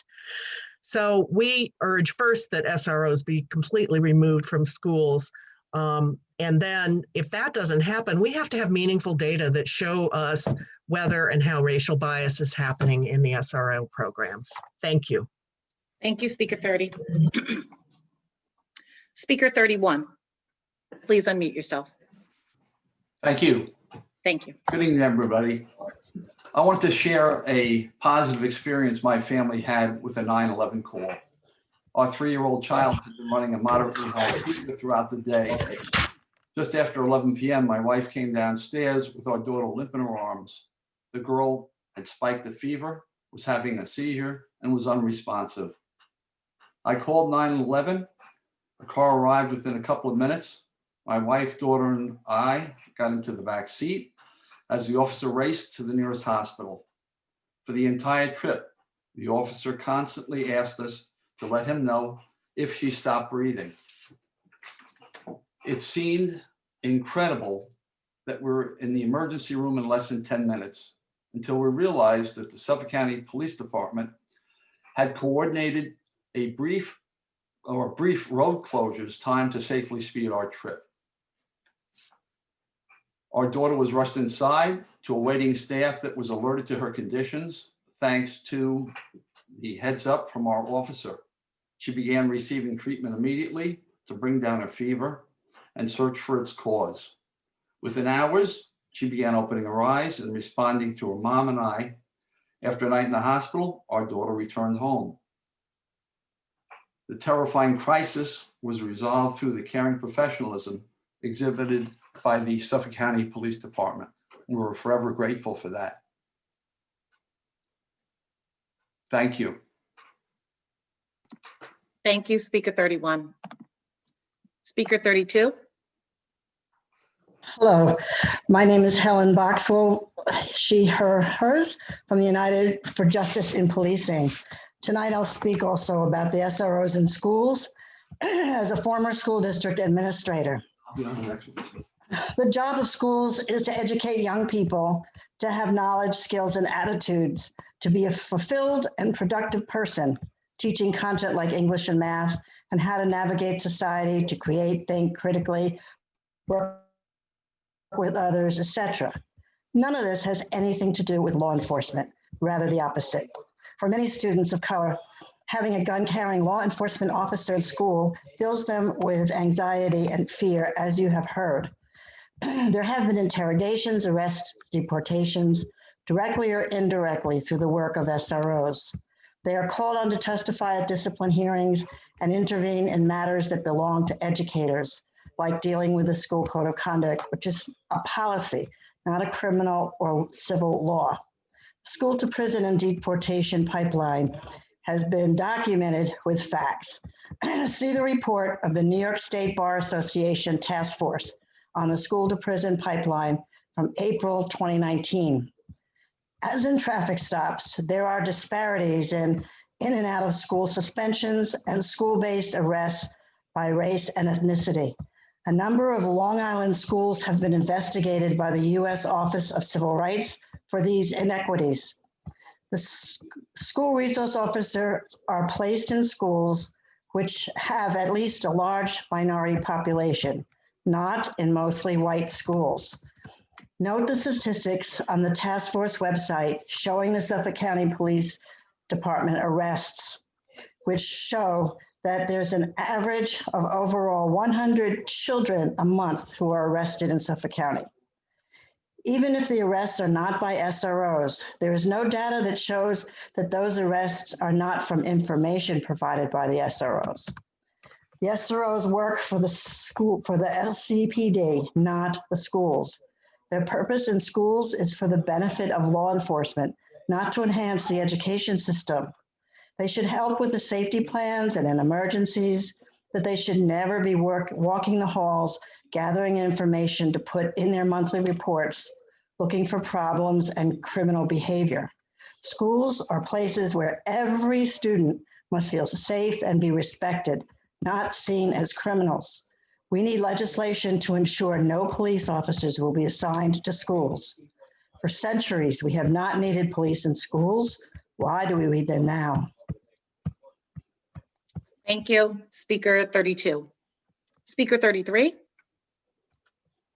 Hello, my name is Mariah Prensa and my pronouns are she, her, hers, and ella. I just want to remind everyone that I'm here and a lot of us are here today to fulfill the mandate of the executive order, which states, and I quote, urgent and immediate action is needed to eliminate, and I emphasize eliminate, racial inequities in policing. And on that note, I would like to demand the permanent and immediate elimination of the SRO program, which we know disproportionately and negatively children of color and exposes them to the school to prison pipeline, and for those who are immigrants to the school to prison to deportation pipeline. And instead, let's fund services that support the development and the emotional needs of children and restorative justice practices. Today, I'm speaking as a member of United for Justice in Policing, but I'm also the Director of Advocacy at Brighter Tomorrows. And in that work, we work with survivors of domestic violence and their children. And like the police department, I see firsthand how vulnerable children in our community are. Many children are exposed to homelessness, physical, psychological, and sexual violence. And after experiencing these very, very traumatic events, they are expected to be at school at 8 a.m. And of course, these very vulnerable children may not be well-behaved and focused and they may not be well-behaved and focused. And when the children are African-American, Black, Salvadorian, or Latino, they are labeled as violent. And if they associate with certain people, they are labeled as gang members and further criminalized. And this is happening here in Suffolk County. And for that reason, students in school settings should never be compelled to speak to law enforcement without prior express consent of their parents or an attorney. Our Constitution guarantees this for ourselves, the parents, and the children. Police should not conduct criminal investigations of minor children in the school environment because that's not what we send our kids to school for. If it is needed, police should investigate in a court-approved police facility in the presence of the child's parent or with an attorney. Minor children in schools have no need to cooperate with the police or to understand police practices or to have a relationship of any kind with police in the absence of their parents or of an attorney. Minor children in schools have no need to cooperate with the police. If students engage in serious criminal conduct that puts them or others at imminent risk, the staff should be able to mitigate the risk. And if they can't, the police should be called. And as some have said on this call, the police respond relatively quickly and their parents should be notified, and that should be handled as a separate matter. The police should have no role in enforcing administrative policies, rules, and regulations, and they should not be stationed in schools. Children should be met with trauma-informed services and support, not police. Well, to sum all of this up, ensuring the school environment is safe is a responsibility of school administrators and staff, not law enforcement. It's inappropriate for school leaders to outsource that administrative responsibility to law enforcement. Thank you. Thank you. No problem. Thank you. Speaker 34, please.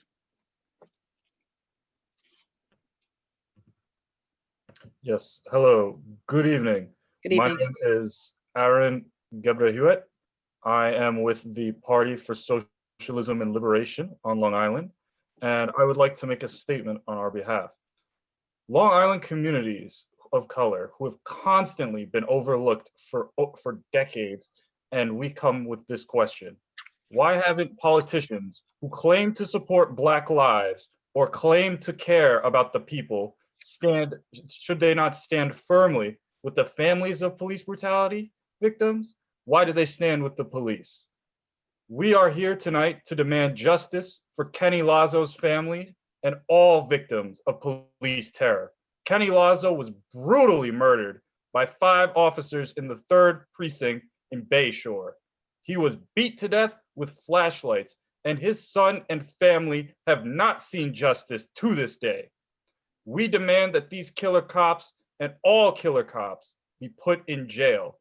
We demand that the money being spent on paying these officers to patrol our communities are not spent on brutalizing our people, rather to be spent on programs like housing, programs like medical care, things that are desperately needed for our communities, especially those in Ross Memorial Park in Brentwood as we speak.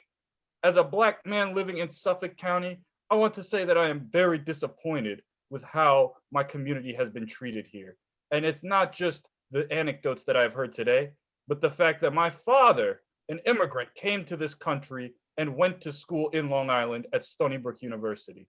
And when I got accepted to Stony Brook University, he did not tell me, congratulations, son, on going to your alma mater. He told me to watch out for the LIPD because they have been known in his time to brutalize and harass, people, Black people of color in our communities. And furthermore, I would like to let it be known to all the politicians on this call and in Suffolk County that just because the protests stop doesn't mean the political demands are going anywhere. We will be closely observing who is going to take up those demands and who are going to put them on the shelf. Thank you. Thank you, Speaker 34. Speaker 35, please unmute yourself. Last name Murray. Speaker 35. Last name Murray. Speaker 36, please unmute yourself. My pronouns are she, her. I'm a member of the Youth Power Project at Make the Road, New York. I'm a sophomore in Comstock High School, which is in this precinct. Thank you for hosting this public session. Policing reform should include removing police for places we should never have placed them in, including schools. After decades of increasing the number of police officers in schools, there is no conclusive evidence that police officers and dehumanizing security measures like metal detectors and scanning make schools any safer. There is evidence that the presence of police officers in schools criminalizes normal youthful behavior of students of color, resulting in harsher school discipline and pushing them into the criminal justice system. Police officers in our schools are dangerous for our most vulnerable students. Students most likely to be pushed into the school to prison and school to deportation pipeline, including students with disabilities, Black students, and immigrant students. My Black and brown friends shouldn't be scared to walk around the hallways. Cops with guns don't make it feel like a safe environment. Why do my peers that go to nearby schools with a majority of Black and brown students have to face the fear and trauma of metal detectors and police, while I go to a majority white school and I don't need to go home and process a journey through a militarized school? Research shows students that attend schools with police and metal detectors feel less safe. Police are a barrier creating safe and supportive school environments. To create safe, supportive, and just school environments, we should remove police and funding for police in schools and increase funding for social, emotional, and mental health support. To me, police-free schools means that we all get equal opportunity to feel comfortable and safe without the intimidation of the police trying to push us out of schools and into the school to prison pipeline. Our schools are already underfunded and overcrowded. The small amount of money we do have should not be given to allow or support police in our schools.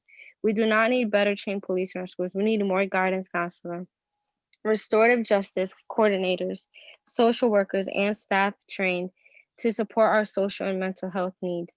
We need more teachers, textbooks, more electives, and more after-school programs. School districts across the country are removing police from schools. It's time for Long Island to lead the way in New York and show queer, Black, Indigenous, disabled, and students of color that we care about them. Thank you. Thank you very much, Speaker 36. Speaker 37? Speaker 37, last name Rodriguez. Hey, good evening, everyone. Hello. Hey, everyone. I'm Louis Rodriguez. I'm part of the Human Rights Commission. I am an attorney, but more importantly, I am a Salvadorian, and I lived in Suffolk County for many years, and we've been pondering this issue in the Human Rights Commission. as to what we can propose and what kind of changes can be made, going forward. Obviously, we do have an issue with the community dealing with the police department. Over the years, it seems like we've lost respect for the police department. The community has. Many years ago, I think that the respect for the police department was a lot better because of the way they treated the community, and that's gone away. I represent a lot of people that have been pulled over, a client being called a Chapo because he looks Mexican while he's Salvadorian. The labeling is immediate from the moment that that you have the first contact with the police department or a police officer. You're labeled immediately. If you're Salvadorian, you're a gang member. If you're a Black person in North Amityville, you're a Crip or a Blood. So that labeling should immediately, that has to stop. And unfortunately, we have a lot of officers that don't have the experience of because of they never had the interaction growing up, possibly in their community. And I understand that, they don't have that, but somehow we have to bring that, into the police department and show the different backgrounds that they're policing. They're not just policing one community, but they're policing the entire Suffolk County.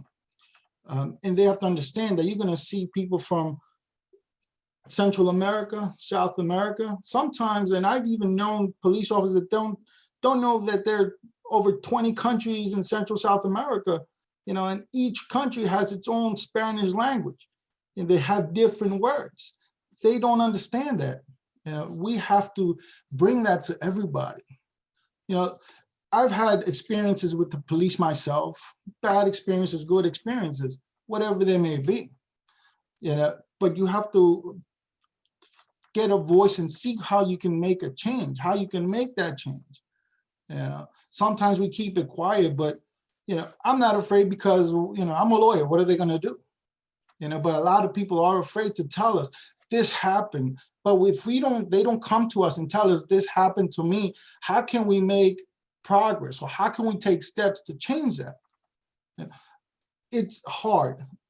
We know that there are bad and good cops within the community or within the force, just the same way as I'm Salvadorian. Like I said, if I wasn't wearing this, and they see me on the street or I get pulled over, they think I'm a gang member automatically. But when I see a police officer, I'm not saying they're bad immediately. What did they do that makes them bad? That's what we have to look, see where that problem is, and start weeding them out. Thank you. Thank you, Speaker 37. Speaker 38. Hi, my name is Andrea Payne. My pronouns are she, her, hers. I am a Suffolk County resident and a diversity, equity, and inclusion strategist. Thank you for hosting this forum and allowing me the opportunity to speak. I would like to see specific policy implemented that addresses stops and interactions involving neurodivergent persons. And that term was coined in 1998 by an Australian sociologist, which means those having a variation in the human brain regarding sociability, learning, attention, moods, and other mental functions. This term encompasses people who may be on the autism spectrum or who may have delayed speech or learning disabilities. My 19-year-old nephew is an honor student and new driver who lives in Suffolk County. He is also a very soft-spoken, well-mannered young man who falls into the neurodivergent category. Additionally, he is a Black man who stands over 6 feet tall and has a large frame. Because of his size, he's often mistaken for being much older than he is or for being a football player, when in actuality, he's a very quiet video gamer who attends college and works part-time in a local store. He continues to take speech and language classes and is taught to speak slowly so that his words are clear and his thoughts are well presented. Because of this, I, along with his parents, live in constant fear that he may be stopped by an officer and be misjudged by his appearance and slower speech. In light of today's racially charged and hostile political climate, it is a logical fear. That fear is also compounded in light of the recent NYPD scandal where a deputy inspector in charge of handling the equal employment opportunity complaints was outed as having made a number of bigoted and racial comments on a police blog chat room. While that online forum was closed just last week, the New York Post reports other similar forums still exist. I would like to see accountability measures in place to ensure that law enforcement personnel are not espousing online views that are contrary to the department and the communities in which they serve. Last year, New York Newsday reported that special ID cards were being made available to adults with developmental disabilities. However, I'm not sure that the neurodivergence necessarily falls in that category.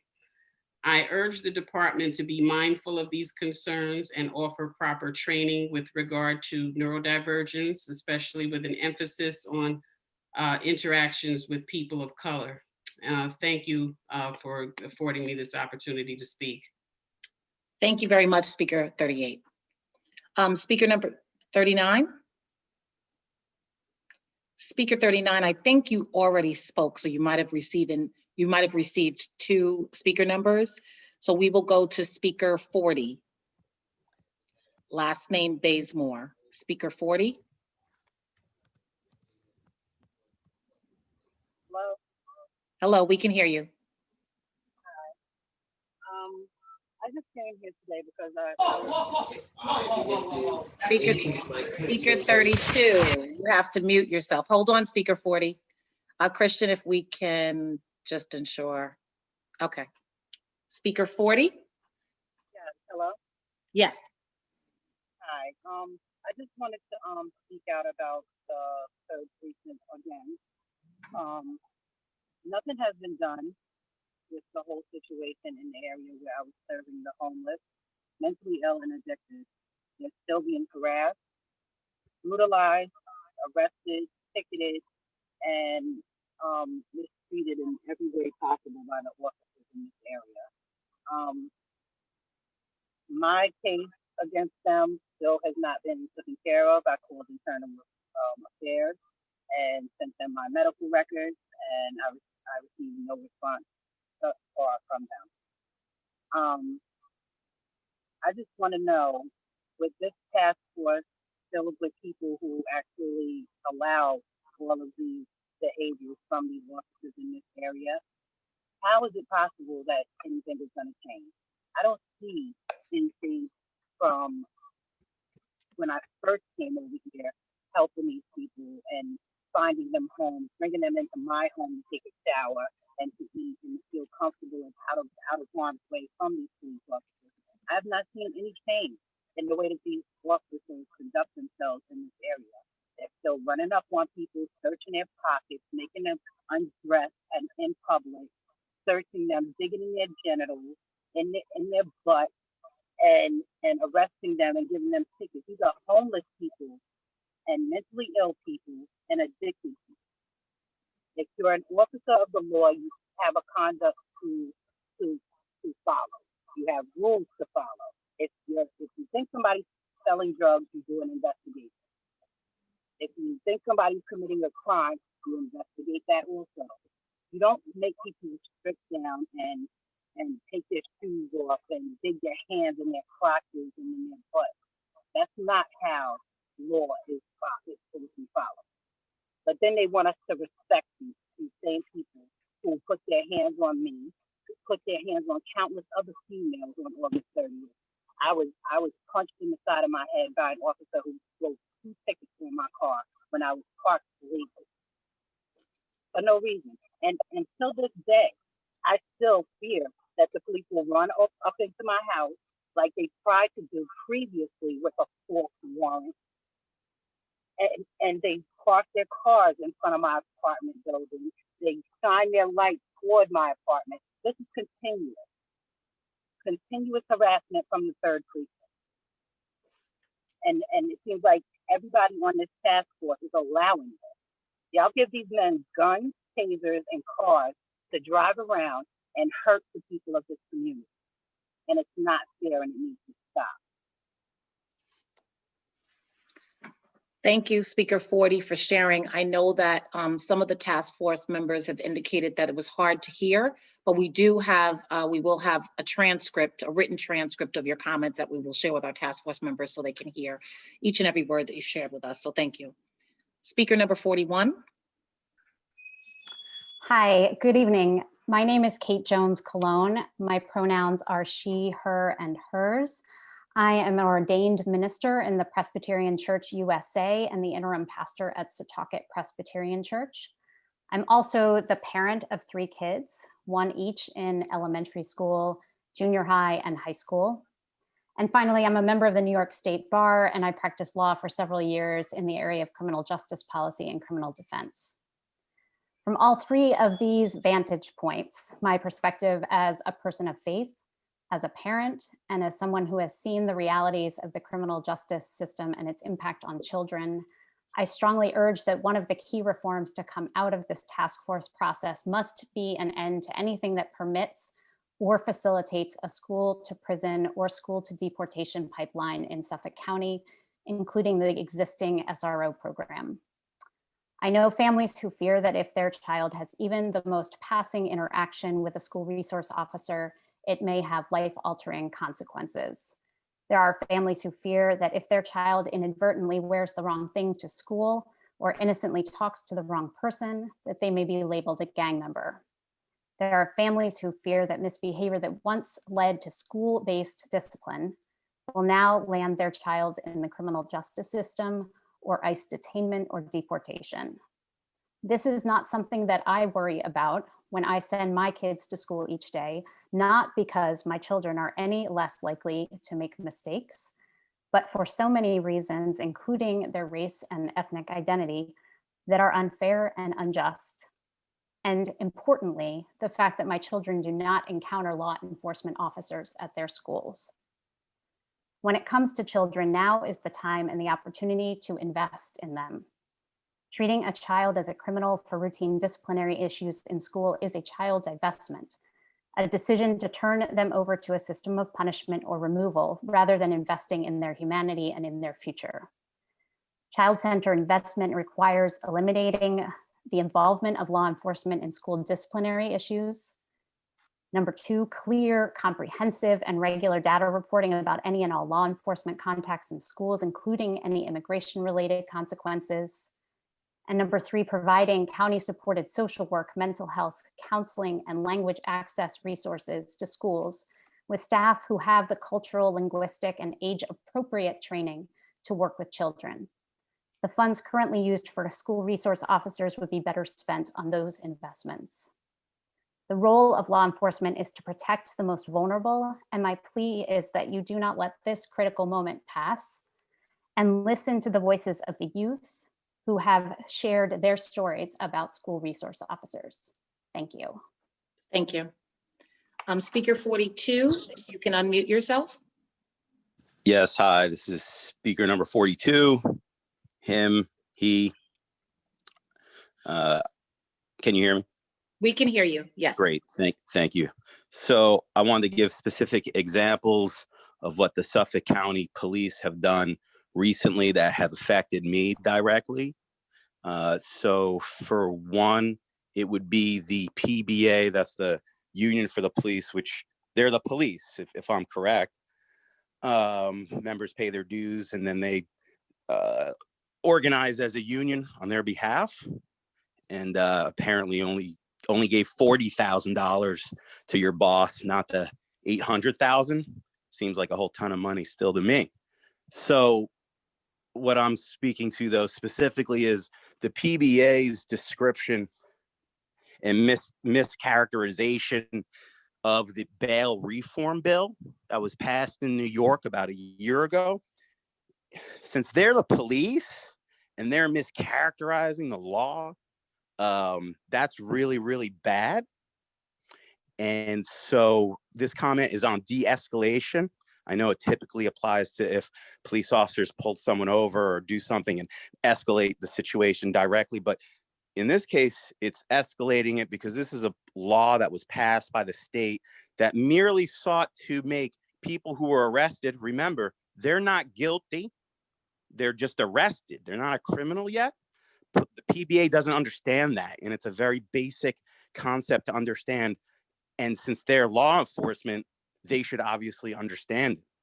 So they characterize the law as though these Democrats, and it's so politically charged, the PBA, so politically charged. Do they not understand that someone could be a Democrat and that means they may have to protect them? It's so crazy hard against Democrats. Like the New York State Democrats are trying to let criminals out. And that's what the PBA is saying in their Facebook group and all their ads. But that's not at all the case.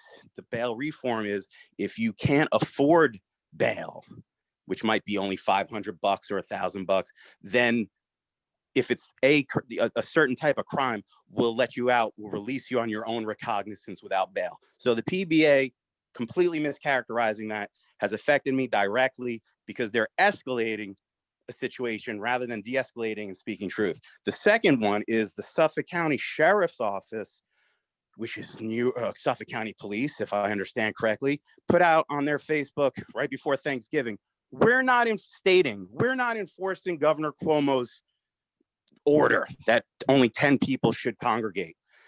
But they're the police. So that's another one where Suffolk County Police, specifically the commissioner, I believe the sheriff rather, the Suffolk County Sheriff put that out, actually advocating against following the law. So as the chief or sheriff of police, Suffolk County, shouldn't he be arrested?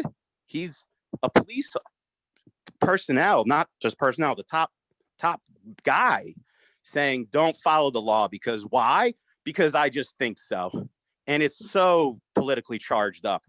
And Speaker those are my 42. two comments. Thank you. Speaker 42. Speaker 43, please unmute yourself.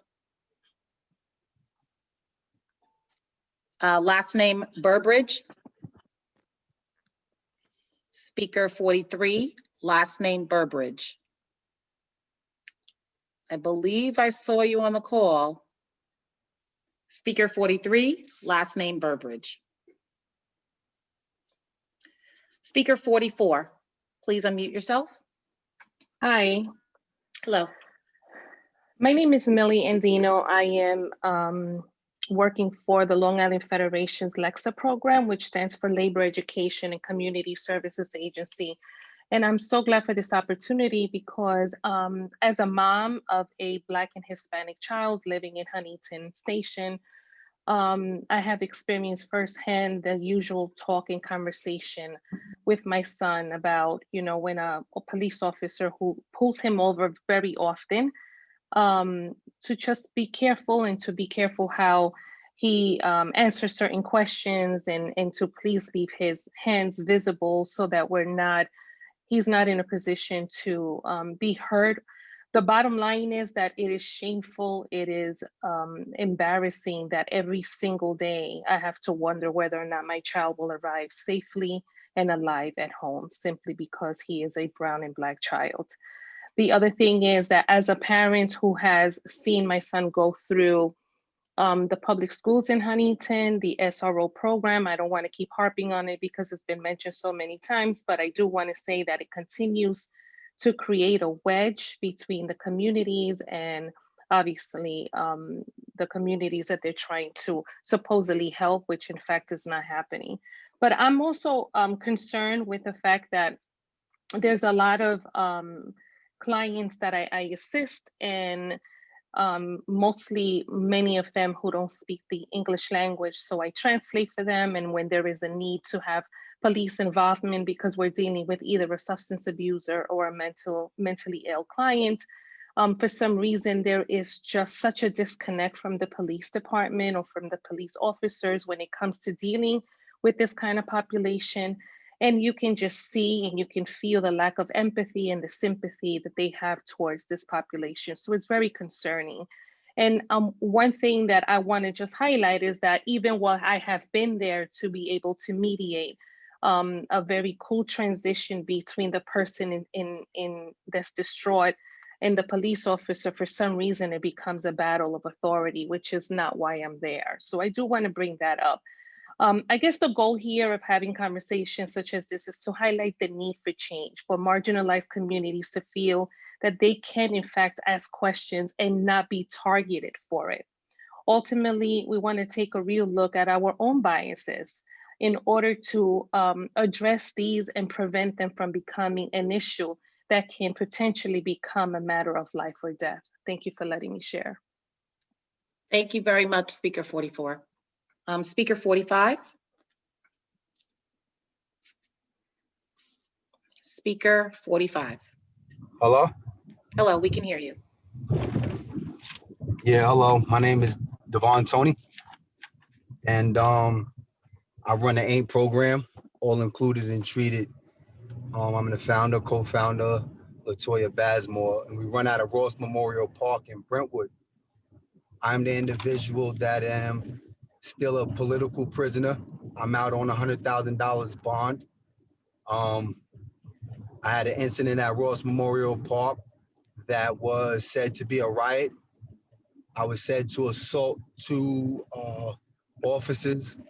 However, there's 4 videos showing something different. Shows that I was calming individuals when police entered the park to rile up me and the individuals in the park.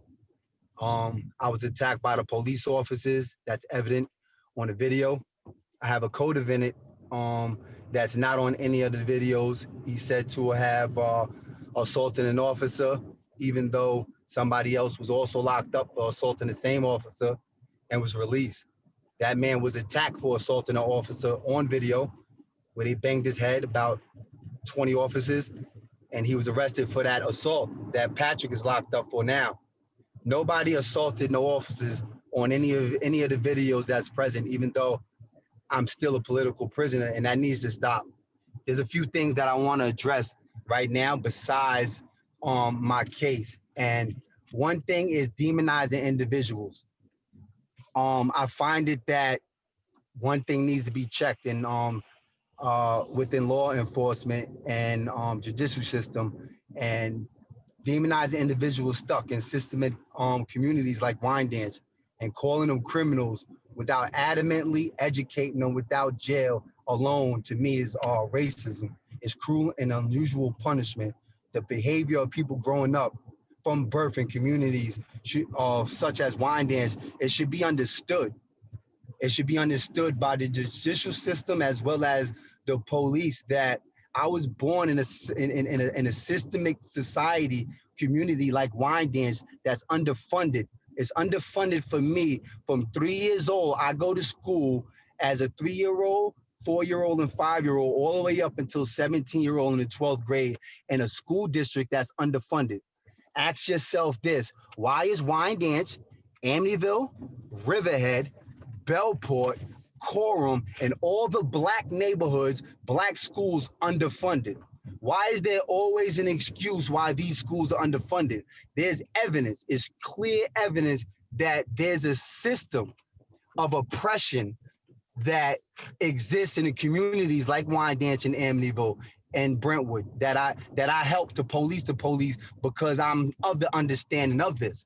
So I'm trying to get the police to understand that not only are you over policing and you're harassing, you're killing, and you're causing chaos in our communities, but you're not from these communities, and you're not from a community that's underfunded from school. They go to schools like Ronkonkoma, West Hampton. These schools receive millions upon millions of dollars every single year.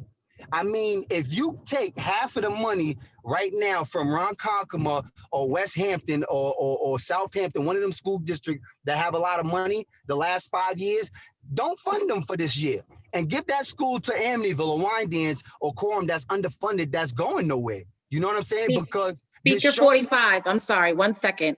You've gone over your time. I know you can't see it because you're driving, so you don't see the clock. But you've gone over your time, but please feel free if you have additional comments, please send it to us, public.input. You do have contact with individuals within the police department, so please engage in that. But we did allow you to go over your time in your communication this evening. But thank you for sharing. Speaker 46. Student, and I run a youth volunteer group named Yes at the Ethical Humanist Society. I'd like to highlight police in schools as a topic to focus on. Research shows that increased presence of law enforcement does not make schools safer. What it does is instill a negative association of officers with school students. Considering approaches like teacher trainings, peer and counselor mediation, and violence prevention programs, as well as increasing our investment into education, would greatly increase our safety without the presence of SROs. I'd also like for these to be considered as alternatives to the zero tolerance policy, which hurts victims and escalates situations. I've heard from peers that it doesn't matter who started it. Both will get suspended anyway, so either you don't fight back and you get in trouble, or you fight back as hard as you can. This method not only encourages escalation, it teaches children that it doesn't matter what happened. The victim will be blamed anyway. Perhaps this is simply a microcosmic reflection of the flaws in our society, but I believe we should work to make our schools better. We need to implement policies for students centered around help and de-escalation and reform, not fear and punishment. In my experiences as CEO of a youth group, I've seen myself and peers learn from the adults that we volunteer with, foster mutual respect and trust as we work alongside each other to improve our community. Students see officers in auditoriums during anti-drug or vaping seminars, quite literally there to scare us. So I encourage the promotion of opportunities for police officers to volunteer in our community alongside students. This can be a long-needed chance to see officers not as feared disciplinary figures, but as members who are engaged in activities to improve the future of our community alongside us. Thank you. Thank you very much, Speaker 46. Speaker 47. Hello. So Hello. my name is Terrell Dozier, he, him, his. And well, first I would like to say I want to thank all the speakers. The stories here are very real, and I hope that everybody takes them to heart, particularly the task force members. Tonight, I would like to talk to the task force and others about Suffolk County's process for police reform. I commend the county in engaging in these listening sessions. It's clear, it's invaluable to hear directly from the community members. However, there are pieces of the process that I couldn't find on the website and that I imagine others would like clarity on. If these components are on the website, then I would appreciate just being pointed to them. And a key recommendation would simply be just to put a link on the police reform homepage so that it links to the process easily, right? So task force members, and particularly the community task force members, as you go back into your meetings to build a policing reinvention plan, I would encourage you to flesh out directly and in writing the following.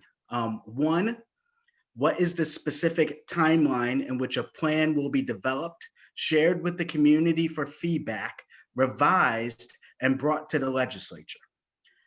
Two, who is responsible for writing the reinvention plan? Is it select members of the task force, all members of the task force, select employees of the county and police department, etc.? Three, if the plan is written by county employees, what role do task force members have in the approval of the plan? And I emphasize approval over feedback because feedback can be ignored, approval cannot. If approval power is given to the task force, how will approval be determined? A simple majority vote, a 60% vote? I would recommend that no percentage is developed unless it would mandate a mandatory number of non-county employee community task force members to be included in the approval, i.e. the plan cannot be approved without at least some community task force member support. 5, if the task force doesn't have approval power, which is more alarming, I'll be fully honest with that, then the question is why? The task force has an incredible responsibility. It is, in my understanding, the first time in New York history that a group of people, county employees and community members, are coming together to etch into history the future of public safety in Suffolk County. Task force members, and I specifically talking to the community task force members, I want to let you know that the community appreciates you and what you're doing. We are looking to you. You hear our stories. You hear our stories. You are our fighters. And right now, you are our hope. Thank you. Thank you, Speaker 47. Speaker 48, please unmute yourself. Hi, my name is Peggy Fort. My pronouns are she, her, hers, and I'm a member of United for Justice in Policing, Long Island. Today, I want to address the redistribution of Suffolk Resource Officer funds to support more counselors and other programs that students need.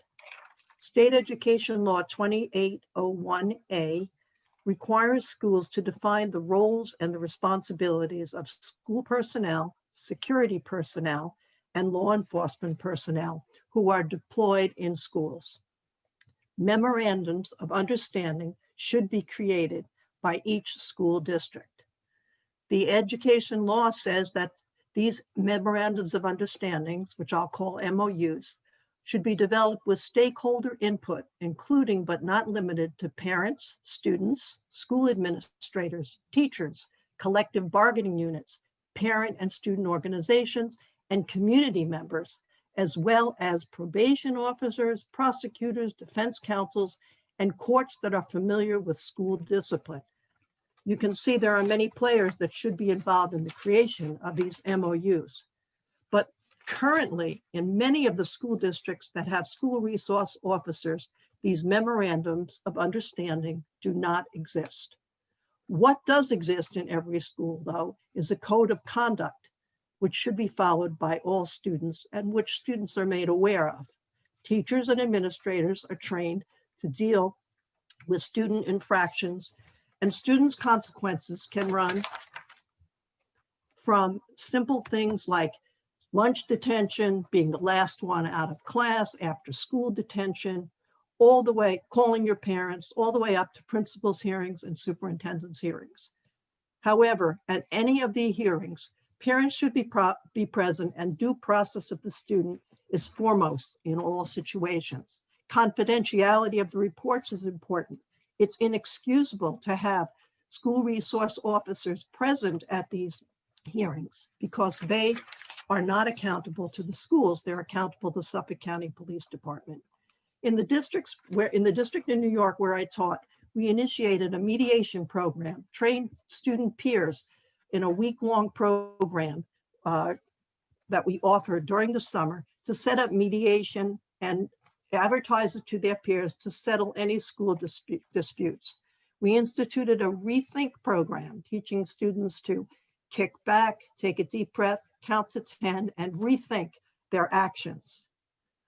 Currently, County Executive Bellone, due to budget restraints, has ended the SRO program. And the program, I recommend, and so does UJP, should be ended permanently, and any future funds that become available be used for programs of restorative justice. Thank you so much for giving me a few extra seconds to speak. I No really problem. appreciate that. Thank you. Speaker 49. Speaker 49. Okay. Yes. Good evening. Good evening. All right. My name is Jamar Jackson. I am the Executive Director of Blockwork. We are a 501c3 nonprofit organization. Our headquarters in Greenville, North Carolina, but we can operate as a foreign entity in New York. We focus on preventing recidivism and reentry, or in other words, stopping formerly incarcerated individuals from being rearrested by the way of our reentry program, Steps to Succeed, and Partnership. Steps to Succeed stands for striving to empower people struggling to succeed. Tonight, I want to share my story with you about a routine traffic stop that demonstrates how members of law enforcement are being trained to fear and intimidate Black, brown, and tan Latinx people from poor communities. One night I was on my way home from a friend's house, and to get straight to it, I totally blew a stop sign. I saw this car behind me, but I didn't know it was detectives in an unmarked police car. They put on their lights for me to pull over. I was around 300 to 400 feet from my house, which is in a well-lit area compared to where they signaled for me to pull over, which was by a vacant lot and a couple of abandoned properties. And that 300 to 400 feet distance, being with my experience with law enforcement and being a formerly incarcerated individual that transformed his lifestyle, I knew automatically, being that it's nighttime, turn on my internal lights so they'll be able to see in the car, being that it's dark out. And I wanted them to feel safe. So once I pulled over, I put the car in park, I turned off the engine, took the keys out the ignition and placed them on the dashboard, rolled down the window and put both of my hands out as far as I could reach with my palms facing forward and my fingers spread apart as if I was signaling to stop. And so they would be able to see I had nothing in my hands to cause them any harm. I was able to perform all these actions before they even got out of their car. Regardless of all the precautions I took to ensure we all are safe, the detectives swiftly exited their cars, screaming at the top of their voices with their gun drawn, asking me to do everything I've already done before they got out of their cars. This is a clear indication that law enforcement is being trained to fear and intimidate Black, brown, and tan people and Latinx from poor communities. This has to stop. The only way to end this mess can be by defunding the police and no more police contracts without structural reform. I urge everyone here to come out this Thursday at 6:30 p.m. outside the Nassau County Legislature to demand that the 5 Democratic legislators vote against the PVA contract when it comes up for vote. Our community is at risk. This is not a Nassau problem. This is not a Suffolk problem. This is not a Long Island problem. This is the United States of America problem for hundreds of years of how we've been mistreated. Thank you for letting me speak. Thank you. Speaker 50. Good evening, Mike Simonelli, Suffolk PBA member, military veteran. Our police keep our county residents very safe. They do so by policing all our communities, especially those with the most crime. While that's a good thing for those residents spared victimhood because of such proactive policing, to those stuck in the 1960s, it's considered racist policing. Independent researchers, however, say otherwise. Siding with the police, their studies find policing is done based upon criminal behavior and not race.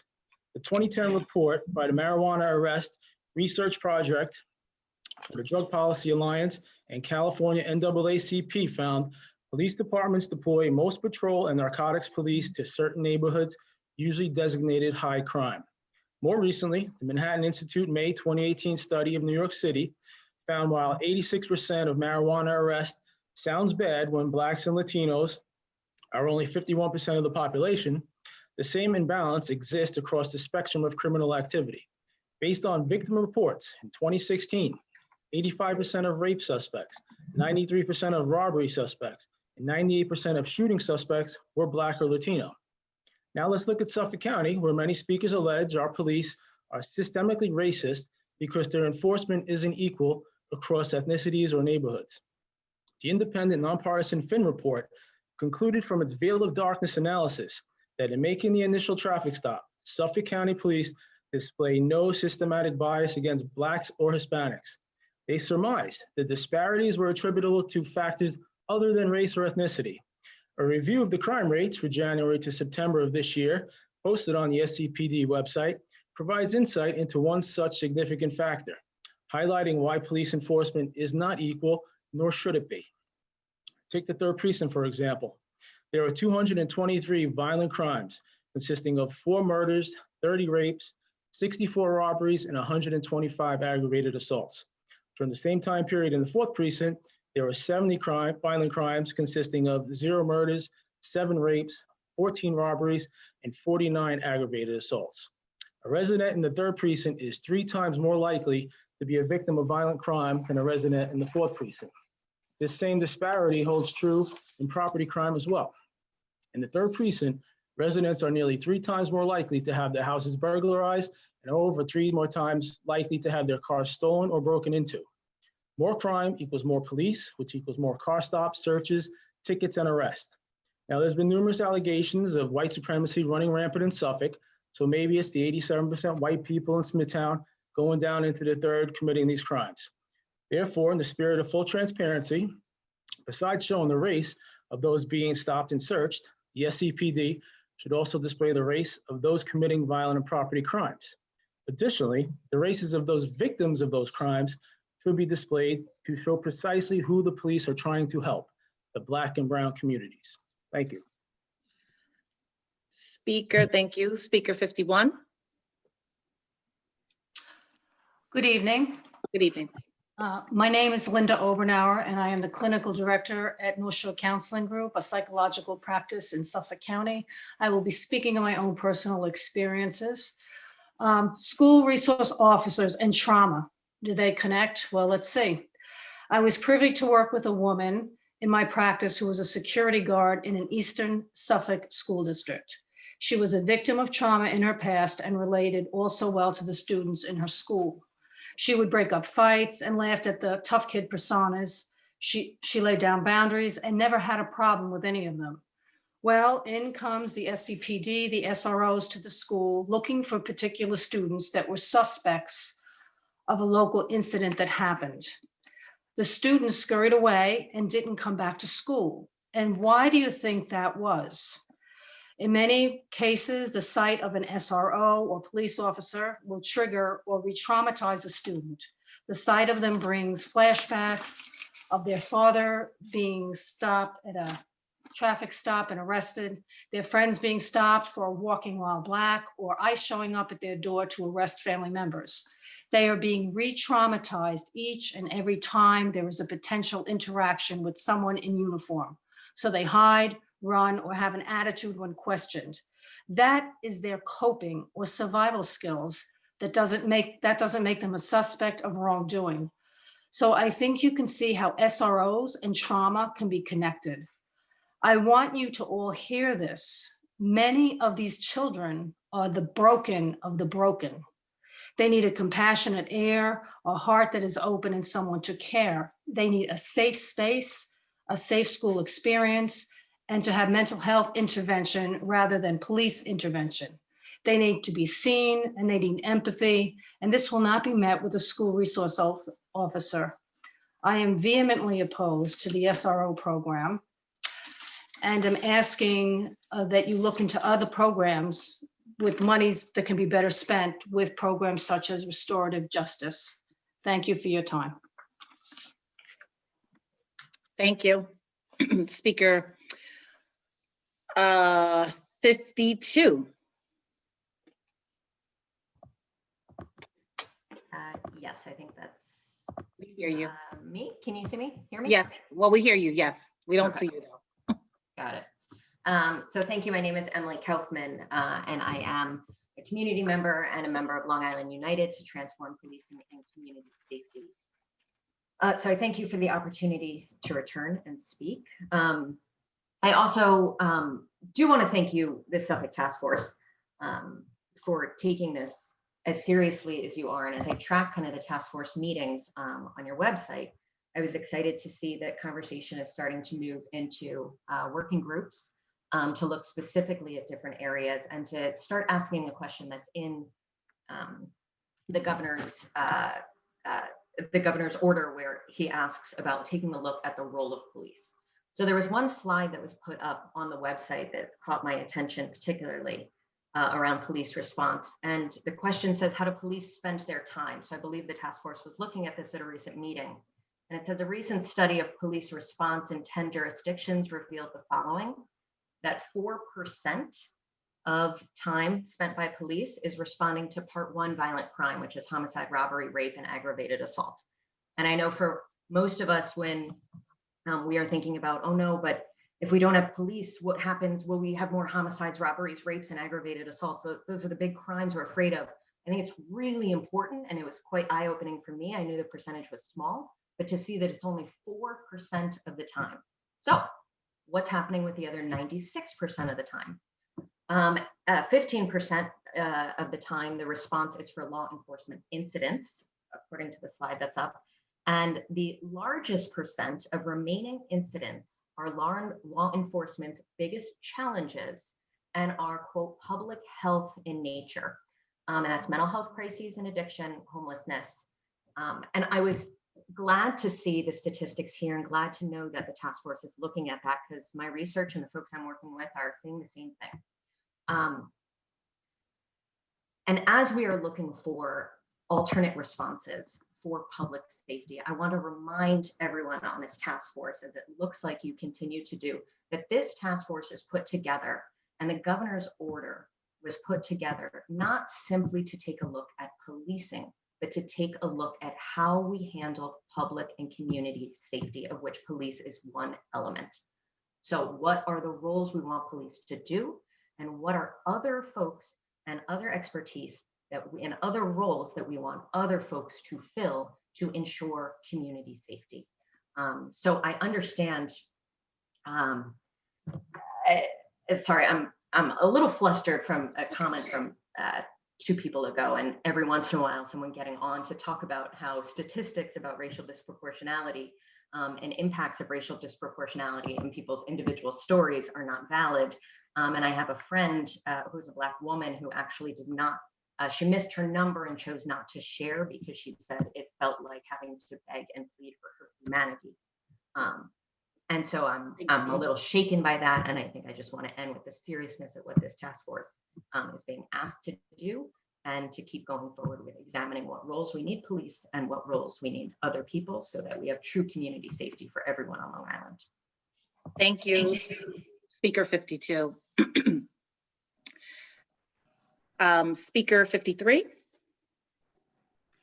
Yes, good evening. Good evening.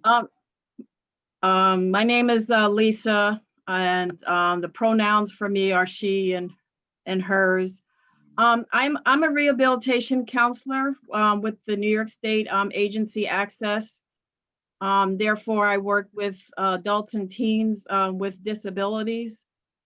And certainly for the gentleman who had spoken earlier with regards to the correlation of minority areas or low-income areas having a lot of crime, and therefore there's more policing. I mean, certainly if you're in an area with very little resources, very little options, very little jobs, very little education, certainly there is going to be more incidences with regards to policing because there are very little resources. So that's well documented, and I encourage him to learn about that more fully. I also want to represent a teenager who, has his human story with regards to the school resource officers. So I'm going to, give his presentation briefly. His name is Stephen. And, there was an occurrence last year by which him and his mother came to the precinct that they are associated with because the mother was harassed after her son was in an altercation at school. And for some reason at this precinct, the school resource officer of that school was in an interrogation room with that student without the mother. And according to the student here, Stephen, he had incurred verbal abuse and harassment and, various types of insults, which became, quite traumatic for him. So certainly, that is something that, I hope the task force is going to address that because there's just so much ramifications with regards to that. The police does not need to be a private militia or some kind of organized state authority, over young people and students. They should be an integral part of the community and the people that they serve. Thank you very much. Thank you, Speaker 53. Speaker 54, please unmute yourself. Thank you. Can you hear me? Yes, we can. Okay, thanks. My name is Tom Lyon. I've had the privilege of teaching for 38 years in Long Island schools in Brookhaven Town with amazingly interesting, fascinating students. And I'm an English teacher, so I thought I have a short story to read to you. Brought to me by a special education teacher about a young student of hers. And as Linda spoke a few minutes ago about trauma, I think that might be the title of this paper. This is about Ethan, who's 15 years old. He's been diagnosed with mental retardation and a mental health disorder. The first 10 years of his schooling were extremely traumatic for him. He's always struggled academically and socially. He finds it challenging to develop positive relationships with both his teachers and his peers. In the fall of 2019, with a lot of trepidation, he went to his school's pupil service department to seek support. The school counselor asked the school resource officer to become involved. The SRO questions and then threatened Ethan, who was distressed and unable to respond to his questions. Since then, the SRO questioned him many times on school grounds, exacerbating his paranoid, depressive, and suicidal symptoms. The SRO's futile harassment of Ethan continued for months. Advocates met with school administration, pupil support services, and the SRO to advocate on behalf of the student. But the SRO's harassment continued until school buildings were closed earlier this year due to COVID-19. Ethan still struggles to comprehend the basis of his negative interactions with the police. And he now becomes physically agitated every time he sees a police officer or vehicle. Education should be about collaboration and problem solving, not intervention, confrontation, and escalation. It seems terribly ironic that it took COVID-19 to put a temporary hold on Ethan's tragic nightmare in one of our schools. For just a minute, think about what Ethan's future is, what his destiny could be, and what can we do to change that? Thank you all very much. Thank you, Speaker 54, for sharing. Speaker 55, please unmute yourself. Speaker 55, last name Arboun or Abuen. Speaker 55, last name Arboun. Speaker 56. Hello, it's Speaker 55. Oh, okay, very good.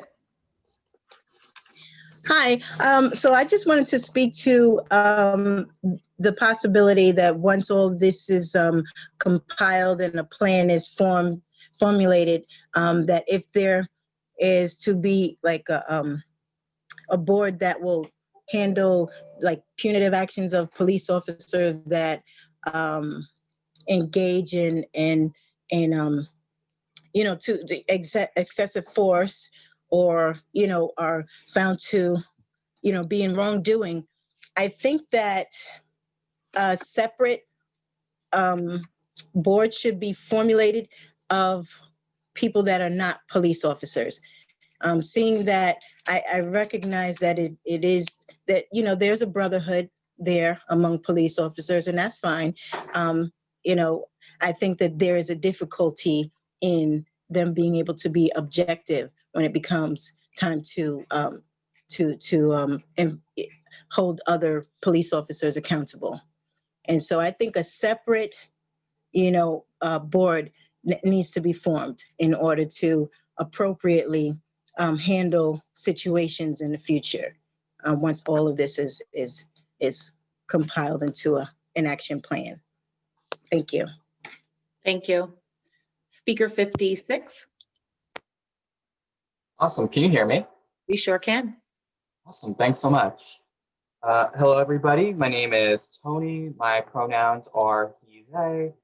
And I really want to just be frank that a lot of reforms here in Long Island, specifically Suffolk County, are in danger because just within this task force alone, Executive Bellone and District Attorney Sini, as well as other members of the Suffolk County Legislature, aren't even here. And just speaking about last week, my experiences with talking with the legislator about police accountability and the role of the PBA in publicly financed elections. A lot of them were speaking down to us. Some were laughing. Some weren't even in the room. Frankly, a lot of this idea of accountability and addressing white supremacy that is present on the island and specifically Suffolk County needs to be talked about. We don't talk about our history, and we see the impacts of that in the situations that we have today. When we talk about how we center policing on our communities, our schools are no exception. We see that the role that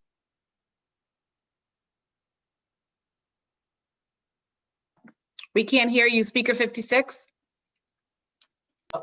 is it working now? It is. So Awesome. the last word that we heard was roll. Awesome. My apologies. Yeah. So the roles that these that our legislators play, the role that police plays in our communities, our schools are not exempt from that. And as we take a look at how schools on Long Island are becoming more intense, more segregated, if we don't talk about the fact that our legislators are more prone to invest in a police academy than they are to the desegregation of Long Island, it shows. And that's why, while legislation about the role that the PBA plays is a start, it does not do enough.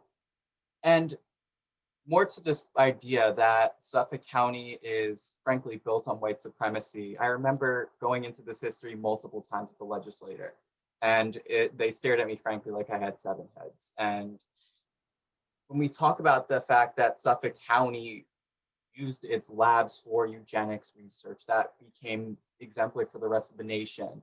Or when we talk about how segregation was a model here on Long Island before it was developed in a lot of other counties and states, we don't understand how our history is repeating. And at this point, reform is a start, but I want to see a defunding of police that eventually shows how police in communities are relatively obsolete, and that this goal shouldn't just be defunding and reinvesting, but also to examine the role that police has always had.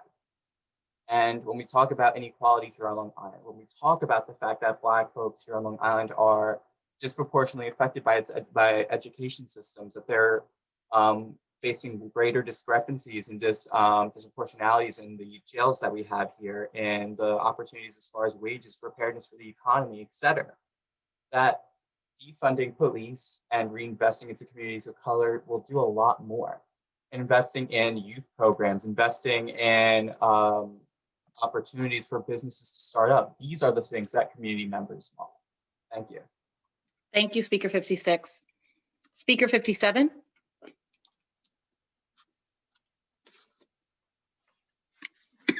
Speaker 57. Last name Kaufman. Oh, coming. There I am. Okay. Hi. Here I am again. Just heartbreaking hearing the difference, the way that Black and brown people are treated and the way that white people are treated in their interactions with the police. Speaker number 50 came on tonight and talked about how we're policing all our communities, especially those with the most crime.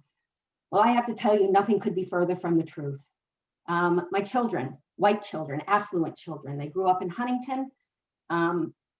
They had white affluent friends. They were top of their class in school. They went to the best colleges, and throughout high school and college, they used drugs, just like kids do, smoked a lot of pot. Never got in trouble for it because nobody ever comes to our neighborhood. They bought this pot from their affluent white friends that sold them this pot. But nobody comes here. Nobody polices our neighborhood, the nice neighborhood, the affluent neighborhood. And so when they would go down to the beach in the summer and they would be smoking pot, and I, as their mother, would find out, and then I would have to speak to them about how horrible this was and it's breaking the law and they're putting their futures in jeopardy, they would look at me quizzically and they would say to me, "Mom, the cops don't care if we smoke pot, we're white." How horrible that they knew that and nothing has changed. Really, I come on these things and it breaks my heart that people have to come and tell their stories, and that some people might even question if their stories are valid. Legislator Trotta, who I give him credit, he has come to some of these, gave an interview recently. And in the interview, he was asked about police reform. And his answer was, "No, we're not going to do anything big on police reform." Now, the process isn't even complete. You haven't started to do your work yet. He's going to vote on this. And he already says, "No, nothing's going to happen." He said we might have some small problems and we might have some big problems. I know there's been concerns about pretextual stops. But you know, pretextual stops are policing 101. My kids will never be pulled over for a pretextual stop because they had a taillight that was broken. Because if their taillight's broken, they're going to be able to afford to get it fixed. And so since they're not going to have that pretextual stop, nobody's going to find a joint in their pocket or a pot in their glove compartment, and then they'll start going down a road that white kids just don't go down. If pretextual stops and the way we police now is policing 101, then we better get to policing 102 damn quickly, because something is terribly, terribly wrong. And we keep hearing about the few bad apple cops once somebody will even admit that something was wrong. But my question is, where are the good apple cops? Why have none of them come on these listening sessions just to say, "I hear what you're saying. We are doing some things wrong. We're going to have to fix the way we police people on Long Island." Thanks. Thank you, Speaker 57. Speaker 58, Freeman. Right Speaker here. 50. Thank you. Can you hear me? Yes, we can. All right. My name is James Freeman. I'm president of the Gordon Heights Civic Association. The Gordon Heights community was established in 1926. It was established because people of color could not buy houses in this area in Suffolk County. I've been the president for the last 6 years, but I grew up in Hempstead and I also grew up in Monroe County, Mississippi. So I know what it's like to be chased by the Klan, spit on, called nigger multiple times, and on down the line. Being out here and being the president of the Civic, we got an organization where we reached out to Suffolk County PD and we reached out to other law enforcement agencies. We brought them to the table to be able to have discussions and discuss issues and problems that we were having in the community. A number of the people that you see associated with Suffolk PD in high-level positions, they're in those positions because we asked them to be in those positions because we supported them. We knew who they were, many of them, before they got the job. As a person in a community leader, an advocate, and a father, one of the things you have to do is you have to be persistent and you have to show up and you have to have your feet under the table where the decisions are being made. And that's one of the things that we have consistently done. If you don't show up to your community meetings, no one knows about the problems that you have. And the community meetings that happens in the precinct came from the meetings that we were having with different organizations. And we brought it to the police department and said, these are the issues that we have. We need to have a conversation. We reached out to our supervisor. We reached out to our county exec. We reached out to our council members and our legislators. I have the telephone numbers of a lot of these elected officials and individuals, primarily because of finding common ground and letting them know what was going on, and then having them work with us to do different projects. We've done cooking with cops, community policing. I know the superintendent of our schools on a first name basis because I'm in the schools on a regular basis, doing the job and working with them to make sure that what we ask is getting done. I know the last 4 inspectors of our precinct because we work with them. I'm on the DA's advisory board. Why? Because we consistently work with these individuals to make change. You have to understand that nothing will change unless you're consistent and persistent and making sure that you're there and that the individuals who are making decisions know your name. And you have to do it not just with yourself, you do it with other individuals that have like mind and common goals as you do. And believe me, your voice will be heard. Thank you. Thank you, Speaker 58. At this time, that concludes our speakers. However, we're going to go just through those that were not present at the time, just to ensure that they're not on the phone. So speaker number 3, speaker number 13, speaker number 14, speaker number 15,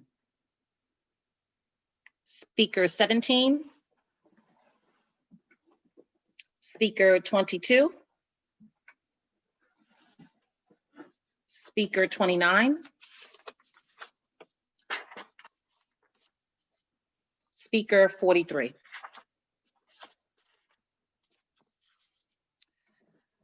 Okay, so we thank you. Many of you have been on this call for the past 3 hours. We thank you for your commitment to the work that we're engaged in as it pertains to police reform and reinvention within Suffolk County. There were a couple of things that we'd like to address. The first is someone mentioned about the sheriff and the police department. The sheriff is a separate elected official, and they are not under the auspice of the police department. We talked about the process. What is the process in reference to police reform and reinvention? We have a task force. The task force is tasked with our listening sessions, as well as the work that we're engaged in to understand policies and procedures and have discussions. We'll come up with recommendations and consensus. Our intention is to have a draft report that will be released to the public for public comment. Our intention is to have that in February, released to the public for public comment, a comment period of about 2 weeks, and then reformatted, taken into a suggestion, into recommendations that have come from the public, in addition to everything that we are hearing in our public listening sessions and our stakeholder meetings, and then will be for presentation to the Suffolk County Legislature. That process, as it continues to unfold, we will continue to update the website to have that information to be in preparation for submitting to New York State by April 1st. Just know that all of your task force members, whether they are employees of the county or their community leaders, are committed to the process that we're engaged in. We spend time going through the research that you provide, looking at the resources that you provide, taking the opportunity to reach and engage additional stakeholder organizations to ensure that we are culling together and pulling together the policies, procedures, the rules, the resources that you have to ensure that we are entering into a comprehensive process. So each and every task force member, inclusive of the people who work for the county, are committed to this process. We're looking at consensus from our task force members. As we look at recommendations and suggestions for implementation, we are looking at consensus from our task force members, and the draft report will not be distributed until we have the consensus from our task force members before we distribute to the public for public comment. Just wanted to underscore, I really appreciated the youth presentation and the youth interaction in this evening's meeting. It's very important for us to hear from our youth, the perspectives that they have. Our youth are inquisitive, they are knowledgeable, they are resourceful, and we are very appreciative of the efforts of our youth to come on the call, to feel encouraged, inspired. And I thank all of the members and people that are on the call in supporting the youth and the youth participation. And once again, in addition to our task force meetings and the work that we engage in our task force meetings and the subject areas we cover, in addition to the public listening sessions, we also engage in stakeholder meetings where it was indicated on the call that some people may not feel comfortable in this format sharing their story or sharing their experience. So our stakeholder meetings allow for that to take place as well. There are organizations that we've reached out to or reached out to us, and we engage in conversation, and we share all of that information with all of our task force members so that we can cull it all together, pull it all together as we look at police reform and reinvention within Suffolk County. So once again, we thank all of you for joining the call. At this point in time, I'd like to turn it over to Commissioner Hart. After Commissioner Hart will be Deputy Police Commissioner Risco Menchin-Lewis, and then to my co-facilitator, John Kamen. Thank you, Vanessa, and thank you, everybody. This is a terrific listening session, very impactful. I echo Vanessa's sentiments when we talk about the young people and their contributions, really very powerful, so thank you. I did want to talk a little bit about the SRO program because I know that came up quite a few times, and just to give it a little bit of context. So our SRO program in Suffolk County consists of 12 police officers dedicated to the SRO program. They serve 45 school districts and 382 schools. And I do want to emphasize, they do undergo a very extensive training and mentoring, and it's a week-long training that they undergo. But also, more importantly, I do want to emphasize that this is a voluntary program. This is not a mandatory program where we put our personnel into schools.